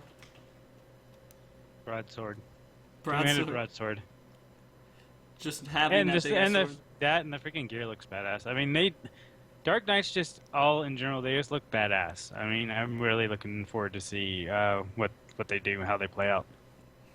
Yeah. I get to relive my Elend Slayer days. While I fell with a big ass fucking sword. Yeah, this sword will just like tip you over. Except every time your you pull it sword's out, you going to just be fall the over. size of my sword, even though I'm Paladin and you're Dark Knight. Yeah, I'll have your paladin sword instead. All right. Do we have tank questions that we can? We have quite a bit tank questions, not surprisingly. All right. Well, let's. Then, Go ahead. damn you. Denzine wants to know, what, if anything, do you feel Warrior is missing, Xeno? I'm sorry, say that one more time? Denzine wants to know, what, if anything, do you feel is missing from the Warrior job? Charge. Bull rush. Yeah, bull rush. Yeah, bull rush. Actually, so before the 3.0 information was released, I said to my friends, I was like, you know what? I'm feeling it. I want Axoth. That's what I want. I want Axoth? Axoth. I want Axoth. This is bullshit. Paladins What would get Axoth do exactly? Well, it would increase damage and keep rat stacks, and that's exactly what they did. Yeah, true. I'm making a prediction. They and Bach and Chet call me crazy for this, but they also call me crazy for saying I wanted Axoth, and they gave me Axoth. Well, I say me, but whatever. They gave Warriors Axoth. You gave me. It's mine. Yeah. Specifically, It was a very personal day that day. I was like, man, I was like really upset, Warriors don't get, an oath. I was like, man, I want an oath, jealous and shit, salty about nothing. And, yeah, so it was very personal for me. But, yeah, so I have a prediction. So we all saw the new Warrior abilities, and one of them was an Earthquake move. Right. But they did not release the single target 5 abandon wrath ability, or whatever, the 5 abandon stack ability. My prediction is it will be a 500 potency attack in some way, shape, or form. People are calling me crazy. Yeah, but, especially Bok Choy. Yes, he's calling me crazy. Yeah. But it will be a 500 potency attack in some way, shape, or form. I don't think it's going to be straight 500 potency. I think it'll be like Chaos Thrust, like 300 potency and like a 200 potency dot. And the name is going to be Destroyer of Worlds. That's what I'm going to call it. Let's do it. I'm ready for it. That's the name of the move, and that's the potency I'm calling it. All right, not Quake. Destroyer of Worlds. It would be cool if they gave Quake to Warriors. That would be ridiculous, but... All right, what else we got at Asia? Zophis 2, with the information given to us about Dark Knight so far, do you believe that it will be harder for Paladins to transition than Warriors? Like transition between like stances, I guess? I'm guessing transition from Paladin to Dark Knight versus Warriors going from Warrior to Dark Knight. Do you think it'd be harder for Paladin to pick up Dark Knight? Yeah, because Paladins are stupid. I mean... Hey! Fuck this show, no. Drop the mic. Drop the mic, yep. What do you guys think? Xeno, Gilly? I mean, to me it just seems like Warriors will get into it a little bit easier than Paladins because they have more combos than just the one, but currently. I think it'll give Warriors a 1-up on everyone, like playing those other 2 classes, because we already know basically, more than 1, 2, 3, to be honest. Mm-hmm. And by the way, I'm saying this, I play main Paladin right now, so that's what I'm currently playing, so don't take it too literally. But yeah, they do suck. Xeno? Yeah, I think it'll be slightly easier if someone mains a Warrior to pick up Dark Knight just because of the extra abilities Dark Knight has. They have 3 combos like Warrior. From what they've released, they're meant to be a damage tank as well. But most of the Paladins that I know, or most of the people I play the main Paladin also play Warrior. So if that's the case, it probably won't matter. Alright, what else we got at Asia? Hunt Bart, I'm curious if Xeno has any thoughts on Warriors getting a DPS stance and Paladins' new abilities, if you guys aren't planning on going over it. We kind of went over it, right? Yeah, we did sort of go over it. I mean... Do you have any other points on that, though, Xeno? I was very happy when I heard about Deliverance. Yeah, extremely happy. Very, very happy. They did it for you. I actually made a meme. Hold on. Let me get my meme. Get it. Throw it out here, man. I made a meme. Hold on. It's my very first meme. I popped my meme cherry when I made this. I'm going to say a question real quick if that's alright, Adagio. It's from XA No, it's my I'm going to do it. Do tanks naturally enjoy killing melee DPS in raids? It depends on how much you piss us off. Oh yeah, I enjoy the shit out of it. No. And that's a good one while we're waiting on Xeno to throw his link out here. Okay. Okay, guys, go easy on me. This is my first meme, okay? I'm a little Alright. self-conscious. I'm gonna take a second and look at it here. Oh my gosh. Alright. That's awesome. Yeah. That's a good face, too. That's actually you know what? I don't want to talk about that. We don't have to talk about it. That was a very bad. It That was talks, a very it talks dark for time. itself. It talks for itself. That was a picture. That picture was taken when I wiped my group during a cell run on turn 13 at 0.1%. If you have not seen the home game video I made, if you've ever felt bad about this game, watch that. You'll feel better. I promise. Okay. I'll keep that in Oh, mind. was that the one where Chet goes ham on you? Yeah. Chet got mad. Dagio, what else we got, man? Zacharak wants to know, Xeno, did you originally choose to main warrior, and is tanking your preferred role in other games too? Yeah, I mained Warrior in 2.0, but I had to switch to Paladin because Warrior was unplayable, unfortunately. The whole triple life shit, yeah, that didn't work because you didn't survive most attacks. So that didn't work. But when 2.1 came out, I made the hard switch, and that's when I mained Warrior. I tanked in Rift, but that was the only other game. Rift was when I really got into tanking. Okay, in Divna, sorry if I said that wrong, are Marauder subclasses a must or good to have for Paladin? For a softcore tank? So what's the... Really? Sure. I guess our Marauder subclass is a good thing to have for Paladin. I mean, you gotta level up Marauder to 15. What moves do you need as a Paladin from Marauder? You normally want to go to level 24 so you can get Mercy Stroke, because it's like it's a free DPS move. Plus, like, getting that Mercy Stroke kill is really satisfying when you just stroke the shit out of an enemy. Oh man, Stroke the shit out of an enemy. Stroke the shit out of it. Well, just stroke it good, and it gives you life. That's what happens. True story. very good.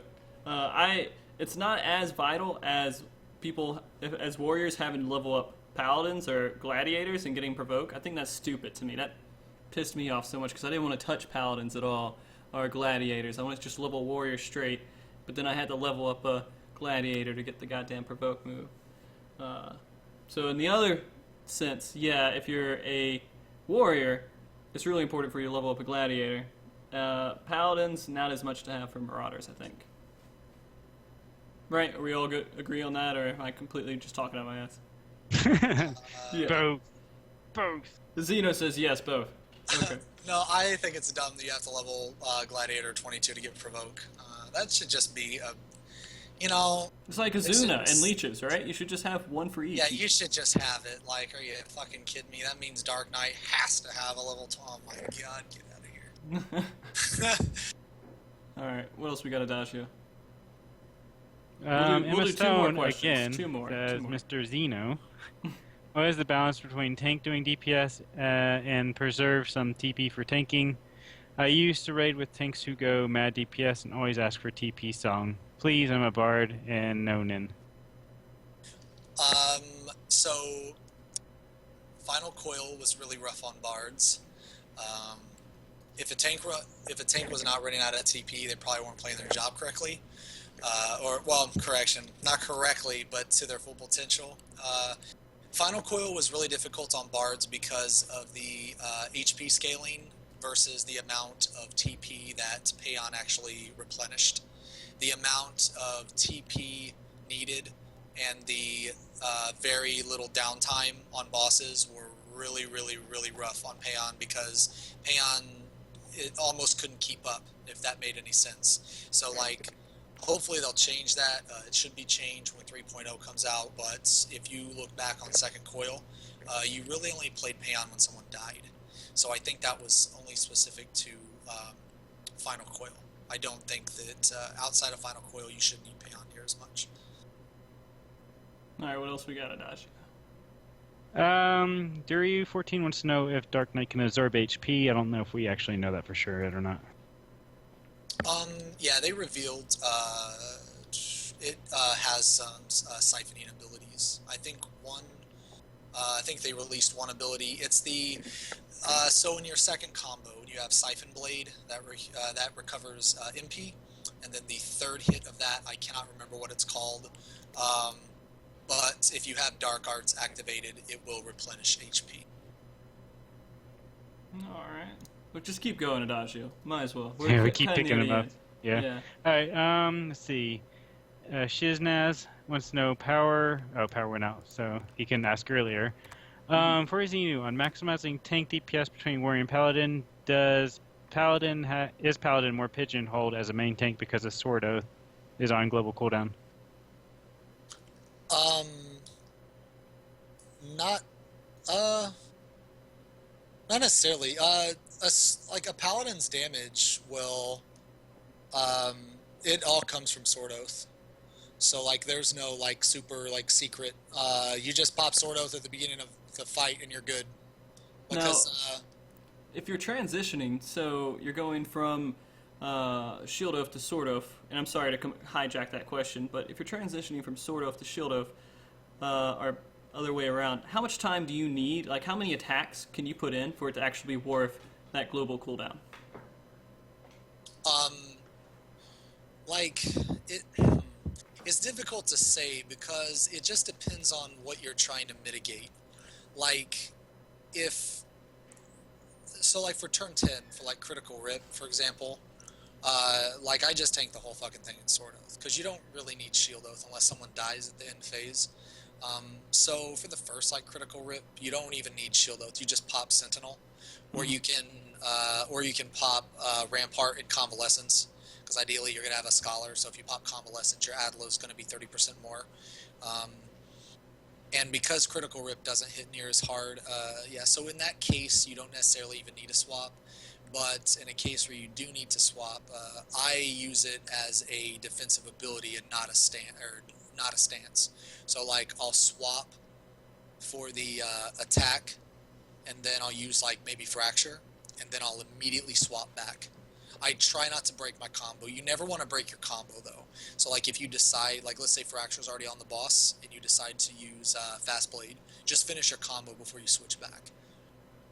Alright. We got a couple more in here. What else do we got in here, Adagio? What cross-class skills are a must for Warrior? Provoke. Yeah, Provoke. I mean, the rest of it's just... Flash isn't useful, I guess, because it just adds some more AoE. What else are you going to do if you're MP? So I would say mainly that. I mean, awareness is great too. Awareness adds a lot of extra mitigation, but it's... If it works. I don't know. Awareness is just... It's cool when you know you're going to get a whole bunch of crits coming at you. Otherwise, it's... I don't know. Paladins are usually using it anyways, and that's why Paladins tank the ad they do on T11. I think Convalescence is a must-have. Oh yeah, Convalescence. Yeah, I think Convalescence is a must-have, Internal Release is a must-have, and Provoke is a must-have. I use Awareness actually over Second Wind. I used to be on the other side of the fence. I used to use Second Wind over Awareness. However, I use Awareness in a different way now than I used to. I use Awareness as a defensive cooldown when I'm not in Defiance, because Black Mage in my group, Lakitish, he's in chat, Ed, he worded it to me in a very helpful way. He said that awareness doesn't necessarily prevent damage, but it caps damage. And I took that, I really took that and I went with it, because now my mentality is when I use awareness, I am 100% sure for that 15 seconds that I will not be crit, and I can plan to take around 2k auto attack damage. So that essentially, I know for the next 15 seconds that I will not be fucked up by critical attack. So that in itself is a defensive cooldown regardless if it works or not. But yeah, so that's how I use awareness now, and that's why I think that awareness will save you more damage than second wind can heal. Alright. Maybe we should go ahead and get to the closing point of the show and then do the after show and finish up the rest of these questions, because there's lots of them pouring in. I feel like they're coming in almost faster than we can answer them right now. So let's do this. Let's get into our closing points here, and basically I really just want to ask real quick if you guys have any questions or any thoughts that related to what we were talking about that we completely skipped over. Did we miss anything? Did I miss anything from you guys? Did I skip over you, Gilly, on all the times that you wanted to talk and just said no, and you were holding it back and you're ready? Okay. I'm good. I'll hold my peace for now. All right. Well, basically, I want to actually put one troll question in here. I'm sure there's one in here. I love troll questions. Let's see, troll question.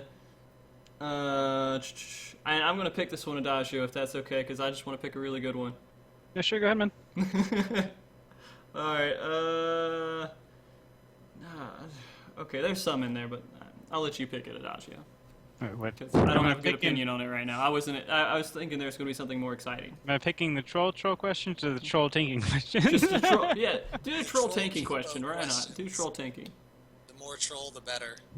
It's not really a troll so much, but Zanather has a question for you. What inspired you to be the front runner for the fuck parry movement? Xanther, that's the monk in my main group.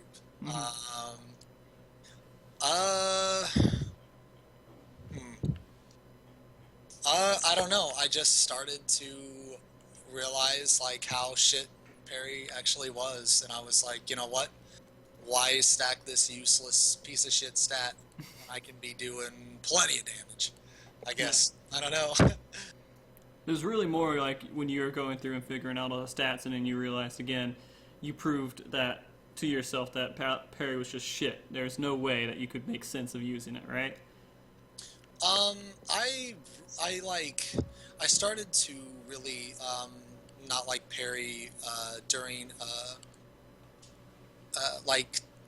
2.1 because I mean I didn't like it on 2.0 either, but that was like when I was playing Paladin, so but I really started to not like it during 2.1 because of like Titan and like Titan Extreme and that's when I got like Griffin skin accessories. When I realized like HP thresholds, I was like, wow, okay, so I actually don't need this much life, and okay, well, how much does parry actually help me? And then, you know, I just based off ACT my parry percentage and stuff, and I was just like, okay, wow, I really don't need to stack this stat. Like, this is useless, because you can only stack so many stats. You have pretty much, you can make one secondary good, and then the other secondary is like kind of bad. So at the same time, you know, I was a warrior, I was trying to stack, you know, some crit and debt, but I was like, fuck, I gotta have this parry shit too. So it's like I'm stretched too far between my stats. So like after I realized like how like badly it scaled, I was like, wow, this really sucks. I'm not gonna stack this shit anymore. Yeah. Alright. So one question I have for you, Xeno, to kind of end off the show before we go into the after show is, with Heaven's Word, what's your plans? Like, are you going to go in and just go straight into figuring out the best way to make guides? Or are you just going to get the content down, then try to make the guides? Like, hey guys, let's get the content down and let's go in there and analyze it and make a guide for it. Or tell everyone your plans for as soon as early access is released. Well, I mean, I guess like that wouldn't go into raids, but before raids and everything. Let's talk about that. Yeah. So when Heaven's Ward goes live, the first thing that me and a few friends are doing is we are getting our main job to level 60. I will be level 60 before I go to sleep. Definitely 100%. I will be level 60 before I go to sleep. Okay. Yes. Stay alive. And after that, I plan to get Dark Knight to 60. Because there's certain people in my raid group that like to watch cutscenes, so I'm going to be really far ahead of them, and I'm not going to want to do the level 60 stuff without them, because that kind of defeats the purpose. I want to experience that kind of stuff with my friends, so I'll probably level Dark Knight immediately after I hit 60. And then I'll probably do the primals, I'll do the dungeons. Whenever I make videos, I always make sure, like, if I'm the second or third person to make a video, like, that doesn't matter to me. I don't care about that. What I do care about is the videos themselves, the information. If I'm second or third, but my information is better, then I'm happy with that. If I'm first and my information is still awesome, then, you know, that's even better. Mm-hmm. But so I don't really rush my videos, or I really try hard not to. So I expect I'll have a warrior video out probably the second week. That'll give me time to mess around with the rotations. I'm pretty confident I have a level 60 rotation already mapped out, or at least a rough version of it, especially since Warrior, their main rotation isn't changing too much, or I don't think it is, at least for the information revealed it hasn't. So actually the opening rotation should be relatively easy. The same for Dark Knight. I already have some ideas for it, but I don't know the potencies of the abilities and stuff, so I'm actually going to work on the Dark Knight video with Chet, the paladin in my main group. Me and him are going to kind of, we're going to collaborate, and Xeno Chet video, okay. So that should be a lot of fun. But yeah, I'll definitely, first thing I'm doing is definitely get my main to 60, and then I'll probably level Dark Knight, and then I'll probably worry about videos like second week and third week. Mm-hmm. And yeah, my videos for Alexander will go how it always will, how Final Coil went. When as soon as I clear it, I'll make a video for it. Okay. I might not release it that day, but I will make a video because I might not know all the information. Like maybe we cheesed a mechanic, or maybe we didn't understand a mechanic and we just it just happened, but we didn't even know it happened. You know, so yeah. Depending on how comfortable I am, I'll make a video as soon as possible. All right, well, that sounds great. Before we close up here, I want to make sure everybody knows where everybody can be found. And I want to start off with Adagio and Gillian and get to you, Xeno. So Adagio, where can you be found, and why should people find you? People should find me if they actually like to talk, because that's actually, seriously, there have been many, many times in my stream where I'll just sit there. I won't be doing anything in the stream anymore because I'll just be talking with people. I'm like the other day I was trying to sell some jutes, and I was just sitting there. I was just talking to them. It was actually, I was more laughing than talking, but it was seriously just like an hour of me sitting there laughing and talking with people at the market board, not even doing anything. So, you know, come hang out with me if you want to laugh and have some fun. They can find me at Twitch at Adagio_Andante, Twitter Adagio Andante02. I also have Facebook and YouTube, but the links are too big. So just go to my Twitch page. It's all linked on there. It's fast and easy. And so I also did a link for him in chat. So if you guys want to follow him, just click on that and hit follow. Make sure you don't leave us yet, because we're not done yet. Open new tab. Right click, open new tab. And then, Gilly, why should they find you, and where can they find you at? You guys can find me at www.twitch.tv/burpees. How many W's was that, Gilly? Wait, do it one more time. 1. If you're a gold seller, it's just V, 6 V's, yeah. right? Yeah. Okay. Exactly. But I love to troll a lot. I mean, I troll Adagio stream all the time. If I can find him on his stream, I'll go over and just troll the shit out of him when I'm streaming. And I like to have fun, so you guys should come chill, hang out. If not, no harm done. All right. And Xeno, for the two people in the chat that don't know you and haven't followed you, why should they come and find you, and where can they find you at? You can find me at, I guess 3 W's.twitch.com / or something, XenosysVex. My Facebook is also on there. My Twitter is twitter.com/XenosysVex. I don't really know how to use Twitter, as dumb as that sounds. I think I've tweeted maybe twice, but I don't even know how I tweeted. But anyway, Right.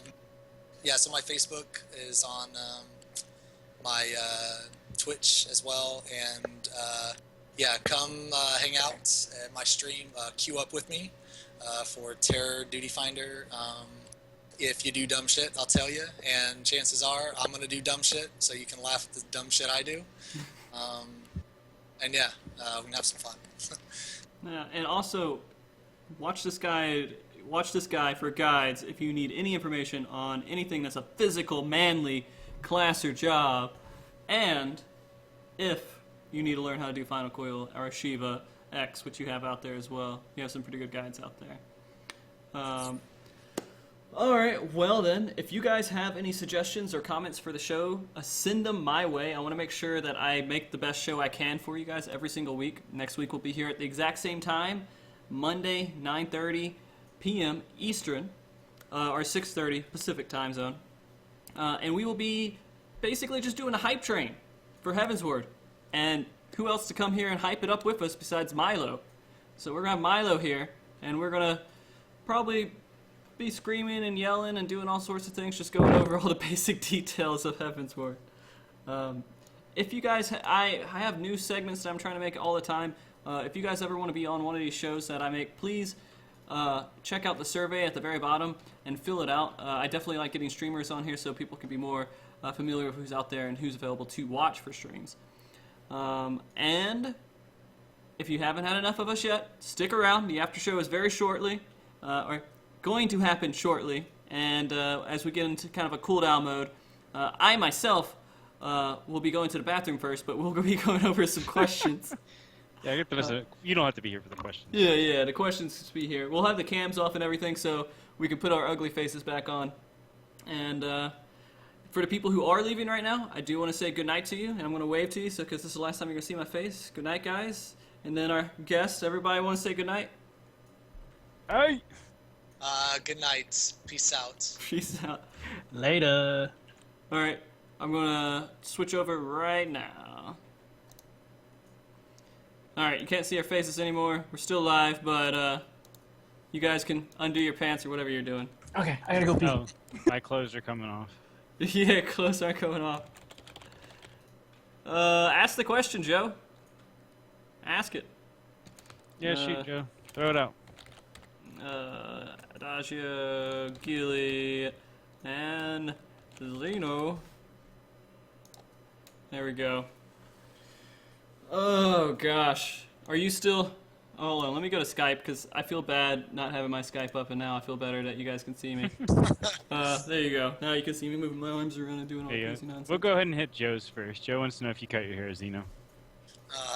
Yeah, I cut my hair. It was unfortunate that I cut my hair. I was actually exiled from the Viking Brotherhood because I cut my hair.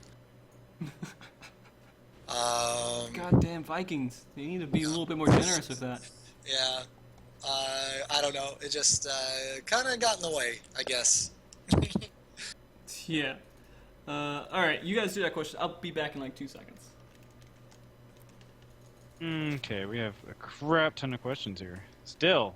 Jeez. Anyway, so what do you want first? Troll questions, general questions, or tank questions? Troll questions. Alright, we'll burn through some of those. Alright, somebody, I have no clue how to even say his name. Let's see, Yeo likes is Mayo. Oh, Yeo. What's up, Yeah. man? Wants to know if Xeno is the guy Benny Biscuit's brother. Oh man, I wish I had the honor to be that great man's brother, but unfortunately, no, I do not. Alright, Armoric wants to know if you're going to do a guide on how to use Loop Master.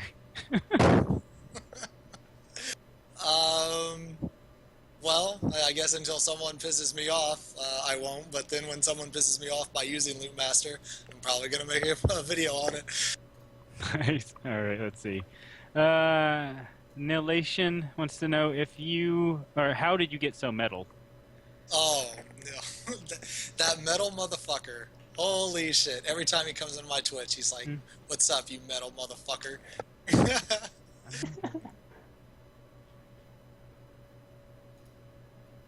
Monster Ray wants to know when you're going to be marrying Bahamut Prime.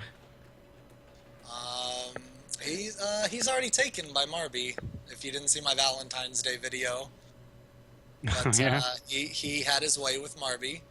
We glitched out Bahamut somehow, and if you haven't paid attention to Bahamut's auto attack, it's a pelvic thrust, and Marby, he's a Dragoon friend of mine, and his dead body was in the wall, and for some reason, Bahamut continuously pelvic thrusted him while he was dead. I actually... What? What did I just come back to? I don't want to know. You got heavy thrusted by Bahamut Prime. Yeah, so we glitched out Bahamut.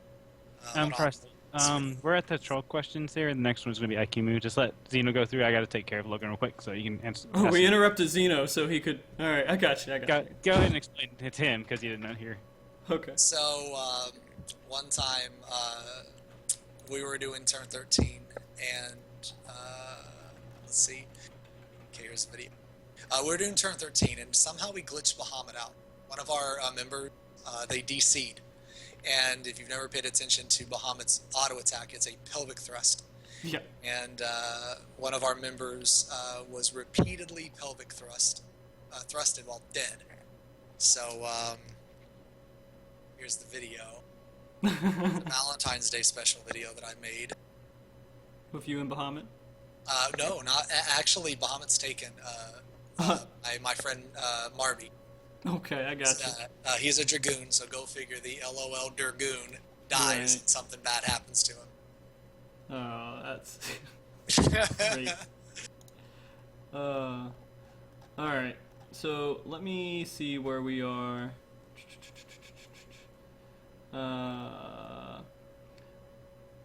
Alright, so there's that link for you guys to have a little bit of enjoyment here with watching that.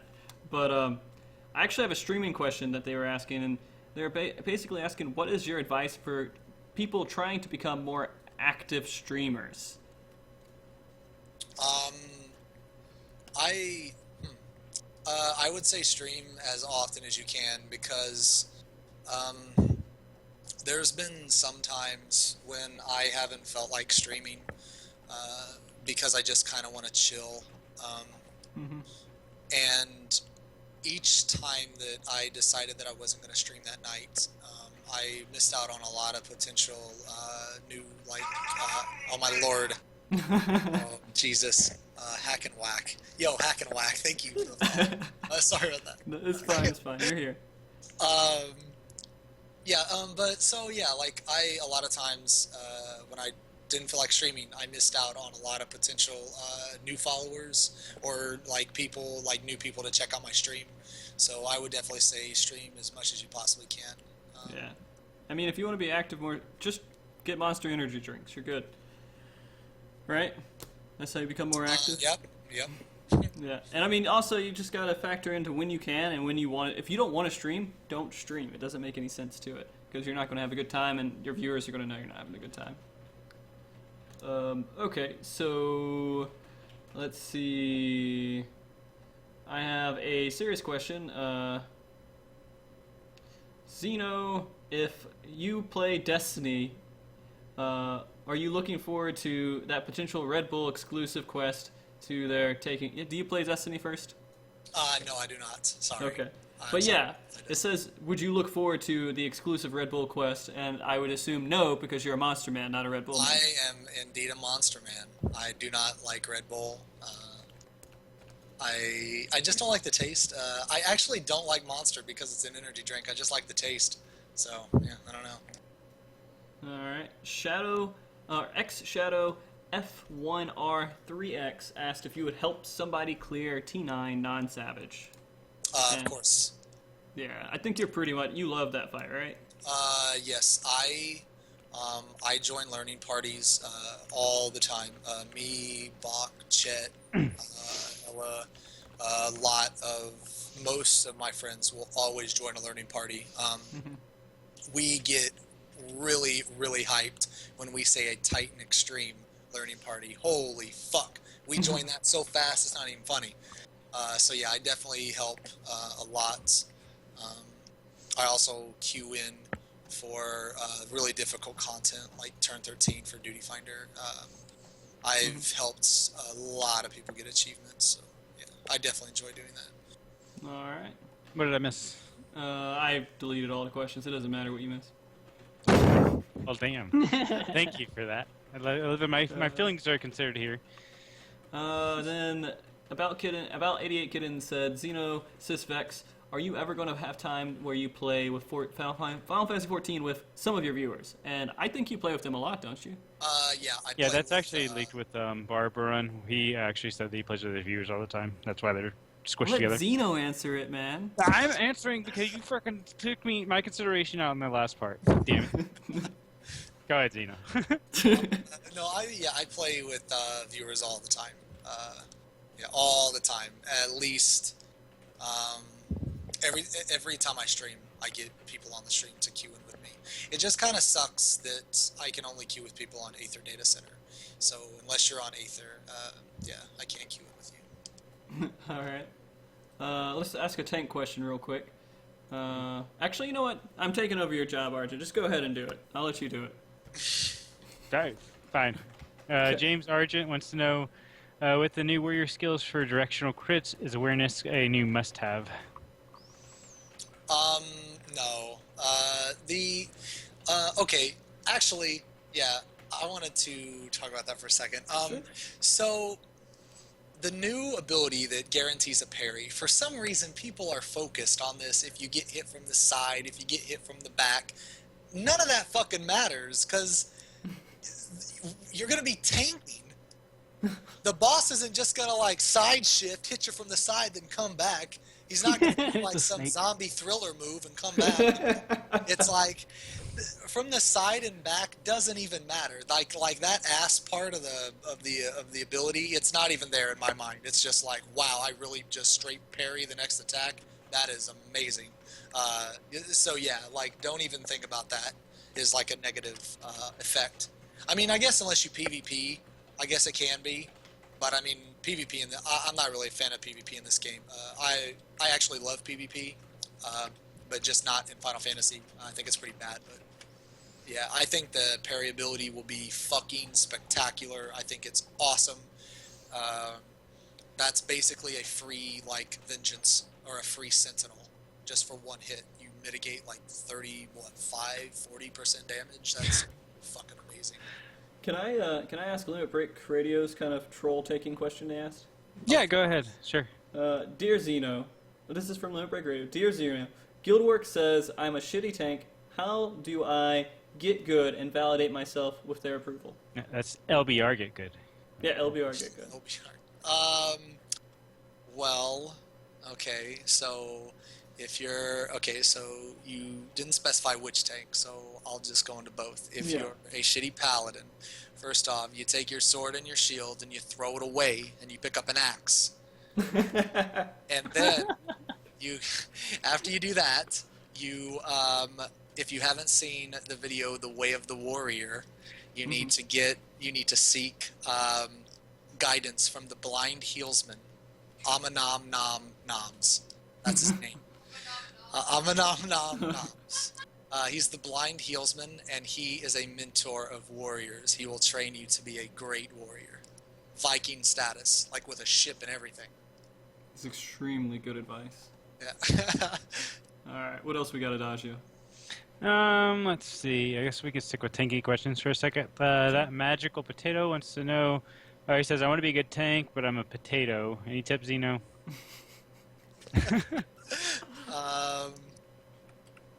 Potato is already a great tank because he was in the way so of a troll, essentially. Yeah, he was in the way of the warrior. He has already seeked out guidance from Amanam Nam. Gotcha. Excellent. Alright. Let's try to get the ones that have asked a long time ago that we haven't touched. Yeah, definitely try to. Let's see. Just Scott says, well, actually, I don't think that really matters. It says when he says alt, does that mean job or character? We were talking about when we were talking about your other. Yeah, we were characters talking and about your alts. actual character. You have an alt character, I think, right, Xeno? Yeah, I do. Yeah. All right, Sakamoto wants to know, where did you learn how to ninja, or did you teach yourself? I like asked I asked Chet and a couple other people about a ninja opener, and I got the ninja opener, but I kind of modified it a little bit. I changed a couple abilities because it got a little more burst. But I pretty much, outside the opener, I pretty much just taught myself how to play ninja. Awesome. Okay, let's see. Do you want me to ask the questions and you get the questions, Adachi? No, that's fine. Okay. Aikumi wants to know, what will it take for MogTalk to Manderville? Oh, for us all to do the Mandeville dance? Yes. Donate We shall $30,000. Oh, damn. I will are quit my job expensive. and I will dedicate everything to learning the Mandeville Mandeville dance, and I will dance every single time I can on camera. All right, I got Tonbarian. Yours is going to have to be the last question, or we're going to be here all night. So I'm cutting off at Tonbarian. This is the last one, so no one asks any more questions. I'm sorry. We're going to be here all night if we keep picking up questions. All right, what else we got? Zinsei wants to know, what do I have if I've lost my bubbles on my screen? What? Oh, okay. If you don't have those bubbles on your screen, you should uninstall the game, then reinstall, because I have no fucking clue what you did with the bubbles. Okay. All right, Valentine, do you guys think that if they start to release more jobs, would they make raids possibly 10 minutes? That's actually a really good question. Not necessarily, because releasing more jobs, I don't think would.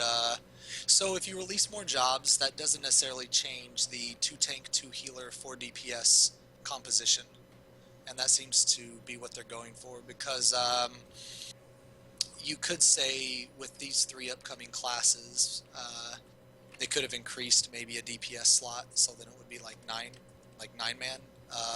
So I don't think necessarily that new jobs would cause that. I think it would have to be a shift in the game itself.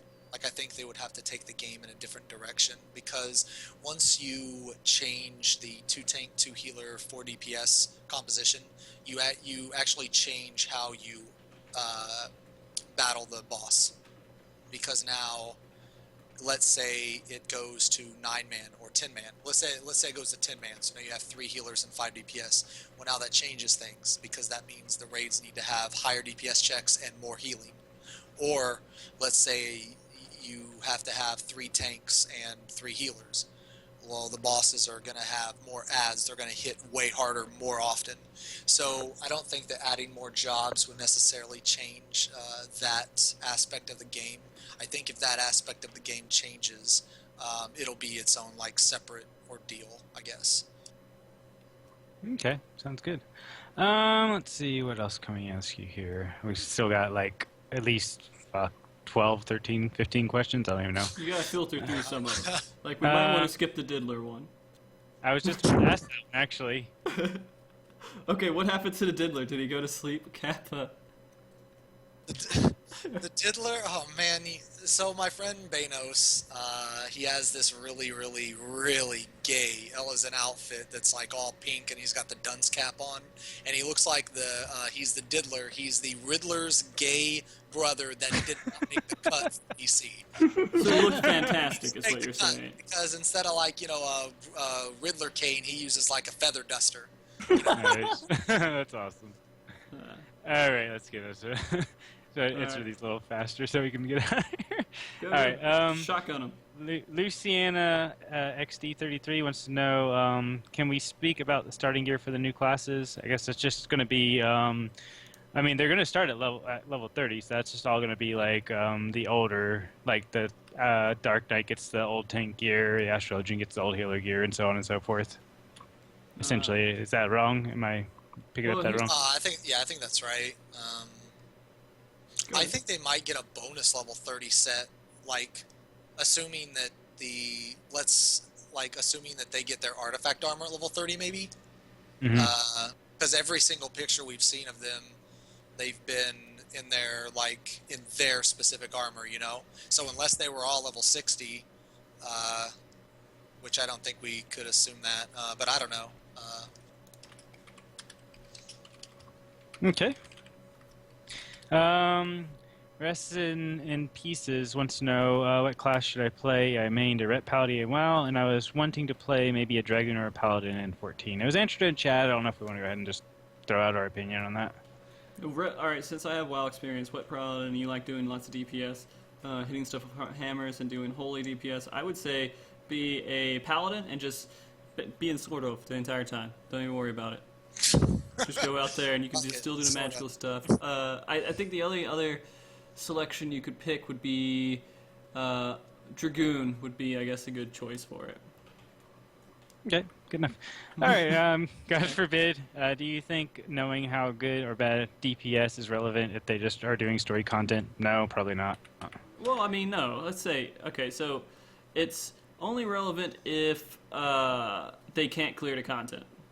Story content. If they can't clear story content, yeah, then it would be relevant. No, it shouldn't be relevant. It's story content. Come on.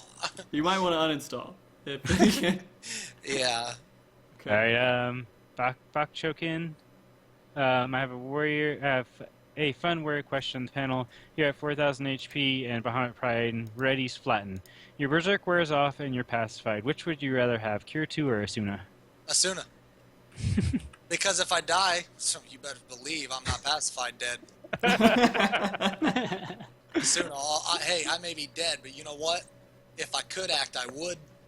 Whereas, you know, I mean, if I get the Cure 2, I could still die. And then, you know, who's going to look like the scrub? You know, I'm pacified while I'm dead. Pfft, get out of here. I want to die with some pride, god damn it. Okay. All right, we're actually weeding out these questions pretty quickly. Codex Slide 22. I am on a free trial for this game on PS3. I'm a level 9 Marauder, and I'm really new. Do you guys recommend buying this? If so, why? Yes, buy it, because it's a freaking awesome fucking game. Yeah, I mean, there's absolutely no reason. If you enjoy the game, again, enjoy the game, play the game. If you like it, if you get to a point to where you don't like it, think about how much time you've invested in this game already. I'm sure it is much more than what you would if you got a regular just standalone solo game. So buying the game for like $20-$30 or something, then paying like a month, that's $45 at the most. And at that point, if you don't like the game, you're really not out any money, I would think, right? Because you've had about a month of a game. Mm-hmm. I mean, how many other games can you pay $15 for and get that much content in a month? I mean, honestly, you buy any other game for like $60+ and you got like what 10 to 20 hours and you're done. Right. Everyone else. He's already playing the best class, the Marauder. Yeah, Playing the best class in the game. It doesn't get any better. Exactly. All right, we got one of three. Jesus Christ, from Tonbarian. Xeno, Nice. do you feel they're homogenizing the jobs too much? Astrologian will be playing like White Mage Scholar, Bard will be playing like Machinist, Dark Knight will be playing like Warrior, etc. I do, but at the same time I don't. And the reason why I say that, like I know that's kind of a weird response, but the reason why I say that is because each job so far has added something very, very unique to the raid group as a whole. So, like for example, like Ninja with Trick Attack, that is fucking awesome. Warrior with Storm's Eye and Storm's Path. Paladin with like Rage of Alone, Hallowed Ground, like Dragoon with like Disembowel, and Bard is just amazing because of the songs and shit. So I do think that it is similar when they have like reduces incoming damage by X amount, or when they have certain mitigations or certain cooldowns. But I think that type is needed because you're going to have to compensate for every single different raid comp. So if the classes were extremely different, then that would actually push other jobs out. So let's say like ninja didn't have goad or trick attack, but they had like a stealth ability. Well, you can't really use like stealth abilities in like anything that matters, so why would you ever take a ninja kind of thing? Yeah. So I think that while they're homogenizing it a little bit, I think it's needed, but I also think that they're emphasizing special like characteristics of each job too at the same time. So I think they're doing a good job so far. All right. Okay. Zarius, question for all. How do you guys fend off game fatigue, Nike? Not wanting to just play 14. I'll go ahead and answer that, but I guess we'll probably can all answer that. I mean, with me, while I'm playing the game, I'm not hating it. I'm not bored of the game while I'm playing it. If I'm starting to feel like it's becoming a job, I play something else. Like right now, I hop in, I level my bard, do one random roulette dungeon, then I hop out and I play a different game. That way, I'm not burning myself out on content, forcing myself to play. That's my personal opinion on that. Gilly? You're quiet, man. I gotta get an answer from you. I try to do pugs with Adagio a lot, or try to talk to the FC. If nothing's going on, then I log out. There's no point in being in the game if you can't get something going. I mean, you could try capping your PO or leveling classes you don't have done. So, Yeah. Xeno, do you get burned out on the game? Do you have an alternative? Man, I've been doing the same thing for the past like 5 months. I probably got another 5 months in me before I started Nice. before my brain started to rot. Awesome. I mean, I personally, if I ever, and I've said this a billion times on the stream, if I'm not enjoying it, if I'm not having fun, I go do something else, and I come back later and I enjoy it again. It's just, variety is key to everything. Moderation. So, I guess that's my answer. Nice. All right, 3 more questions, guys. We're almost there. Okay. Tonbarian, will any of you guys be playing 15 after the demo coming out patch? If I had a PS4, I would, because it looks like a freaking badass game. All right. Gilly, Actually, the new Tomb Raider. you're playing new Tomb Raider instead? You're not going to play 15? No, I don't. I didn't like I had 15's combat system, actually. If I had an Xbox, I'd play Tomb Raider too, but I have to wait for it to drop on Steam, unfortunately. Xeno, do you have any interest in 15? I actually, I don't not have interest, but I don't usually buy console games, actually. I usually stick to MMOs just because I can usually beat a console game and I don't know, get everything done in like a week, and then it's like there's never going to be any content for it, so it's like, what's the point kind of thing, I guess. I probably won't. A lot of console games my roommate buys, actually, and I usually watch him play them. So it's kind of like playing it, I guess. I mean, I might play it. It depends on the time. If I'm bored at whatever I'm doing right now, and I want to play that instead of playing more Final Fantasy 14 or whatever games I have out, I might buy a PlayStation 4 for it, but I don't know. It's a big investment for it. Okay. Lucio Light wants to know, Xenu, do you think that Snuggle should main Warrior in X-Pac? Snuggle Thug Warrior Bug. Yep. That would be cool. She's like already permanently infuriated like 24/7. So she doesn't. All right. And last but not least, Kaz, with the same question he had for freaking Joe. Xeno, have you ever considered growing out a massive beard and becoming a lumberjack? I have no clue why he's obsessed with lumberjacks, but apparently that's his question. Back in high school, my goatee, it came all the way down to my nipple. I could take it and I could wrap it around the front of my face, and it would touch the back of my head. Wow, holy shit. Yes, it was pretty awesome. My goatee was very long, and it was awesome, but I cut it because I'm an idiot. I do have a personal question, though. Why do you wear your headphones around your neck? They're around your neck. I'm just wondering. You need to buy another mic, I don't like man. things. I'm not a hat guy, really. I don't know what it is. I don't like things on my head. I don't know why. I just ew kind of thing. I don't know. Yeah, I don't know. I just don't like things covering my ears or my head. Whenever I wear headphones, they're always those earbuds, the ear doodads. I never wear full-fledged earphones. I don't know. Is that the mic you're using right now from the headset? Yeah. So Yeah. are you ever going to go and maybe invest in it? Or is it the computer first and then the mic, or? I haven't thought that far ahead. Gotcha. Actually. Fair enough. All right, that's all the questions that we had, guys. If I missed any questions, I'm sorry. I did cut it off earlier at like 1:30. I don't think that's early, but Pretty late. Yeah, we were edging on a Joe show. If I did miss any of your questions, I'm sorry. I tried my best, and I'll do harder next time. It's a very good show.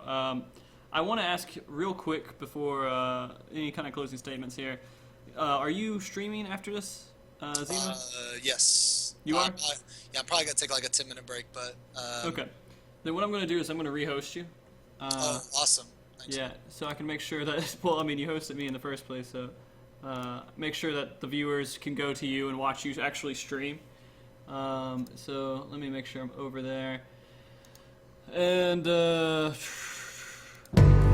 The research here at St. Jude is very important. Cheat. Like, I don't know, maybe you guys have ad block on it. I'm the only person who's an idiot that doesn't use ad block.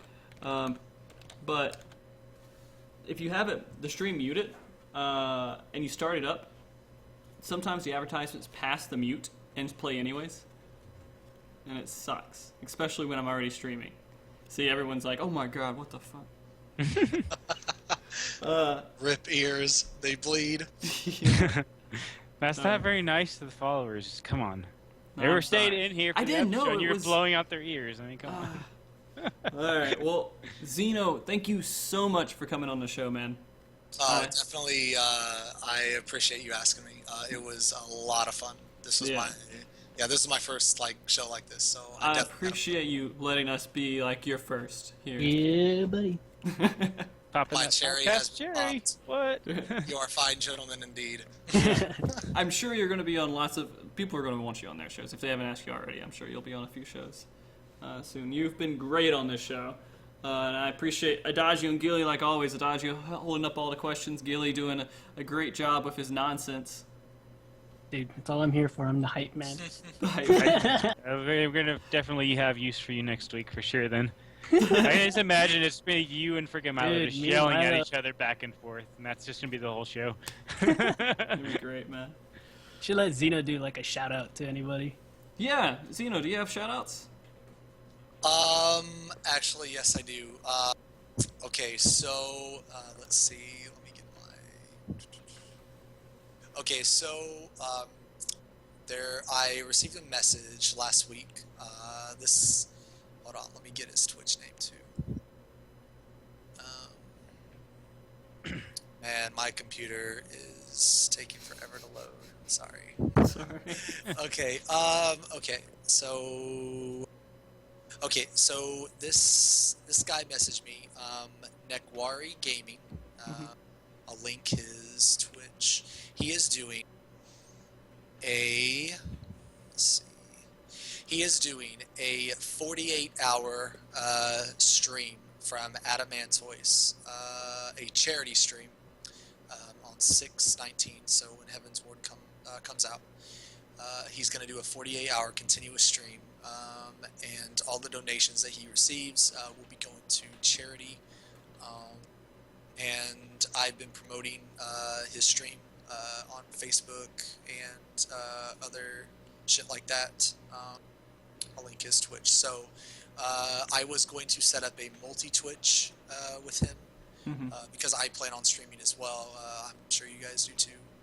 I actually won't be. I'll be one of the only people who won't be doing it because I have a ridiculous amount of work, but it's all right. Kerr will be. Let's see. Okay, let me link this. So Nekwari is going to be doing a 48-hour charity stream. Just doing the same shit that we're all going to be doing, leveling main jobs, new jobs, just Heaven's Ward stuff. So if you can, stop by his channel, maybe donate a couple bucks. All of the donations are going towards charity. I'm not sure which charity. But yeah, it will be a 48-hour stream, so that guy is fucking going hard in the paint. Holy fuck. Yeah, I can't. There's no way. I don't even know if I'm gonna go that long. I might like immediately pass out at like the 26-hour mark. I have no idea. But yeah, More monster. yeah. an unhealthy amount. It's unfortunate that if you Just drink have like 3 BFC sitting right beside you. if you read the label, it's like 3 is really bad for your heart. Yeah, So, yeah. it specifically says that. I'm not sure.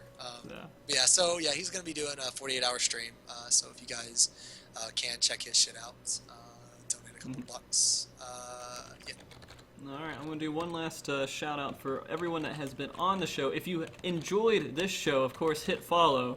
If you didn't enjoy it, completely ignore that heart and don't even bother coming back next week. Damn! But if you know, we try to make a best show. Dropping it how it is, shit. Well, if you don't like it, you shouldn't be here. But I mean, I do appreciate criticism. If you completely hate it, you thought it was vomit, I don't even know why you're still here. Obviously, hopefully you guys are liking what we're doing right now. And I do want criticism for everything. He's like the show, get the fuck out. And everybody, this is Xeno. Make sure you go over to his channel. I'm going to be hosting him shortly. And check him out and see why we thought he was so awesome to get on our show here. I love all of you guys. And again, Xeno, you're the man, the manliest motherfucker that we could get on here. And I'm so glad that we did get you on here. And, you know, maybe we can get you on the show again if I can convince you to. Definitely. Had a lot of fun. And thanks again for inviting me. Yeah, man. Alright, well, I'm going to do awkward silence and counting down for like 10 seconds so the host isn't completely cut off there for everyone. And are you going to just start your stream up right now, or are you going to wait about 10 minutes? I'm probably going to get up from this chair and I'm gonna go get some milk. For some reason I crave milk from time to time. I love milk, but anyway, so I'm probably gonna get some of that, and it'll probably take me like 10 minutes. So, and then after that I plan on streaming for a while. So yeah. Alright, so you'll see his stream is offline, but stay with him and just sit there and wait for him to get back. He'll be back, I'm sure. I have another question for you. You can go ahead and do that. I'm going to do the host right now. Yeah. I keep seeing flashes of lights in your background. Is that, you have a lightning storm going on over there, Xeno, or is that just... Yep, I do. I'm surprised I kept power the whole time. Nice, nice. Did it host you? I did the host. Host. Frosty host fell. Well, I mean, it's not telling me to host it. I typed it in right? You guys see it? I am being hosted by one channel. Oh, is it slash? Yeah, you gotta do slash. I'm That's such the an exclamation idiot point. sometimes. Like, I go in between MogTalk. This is a Nightbot command here. Yeah, there we go.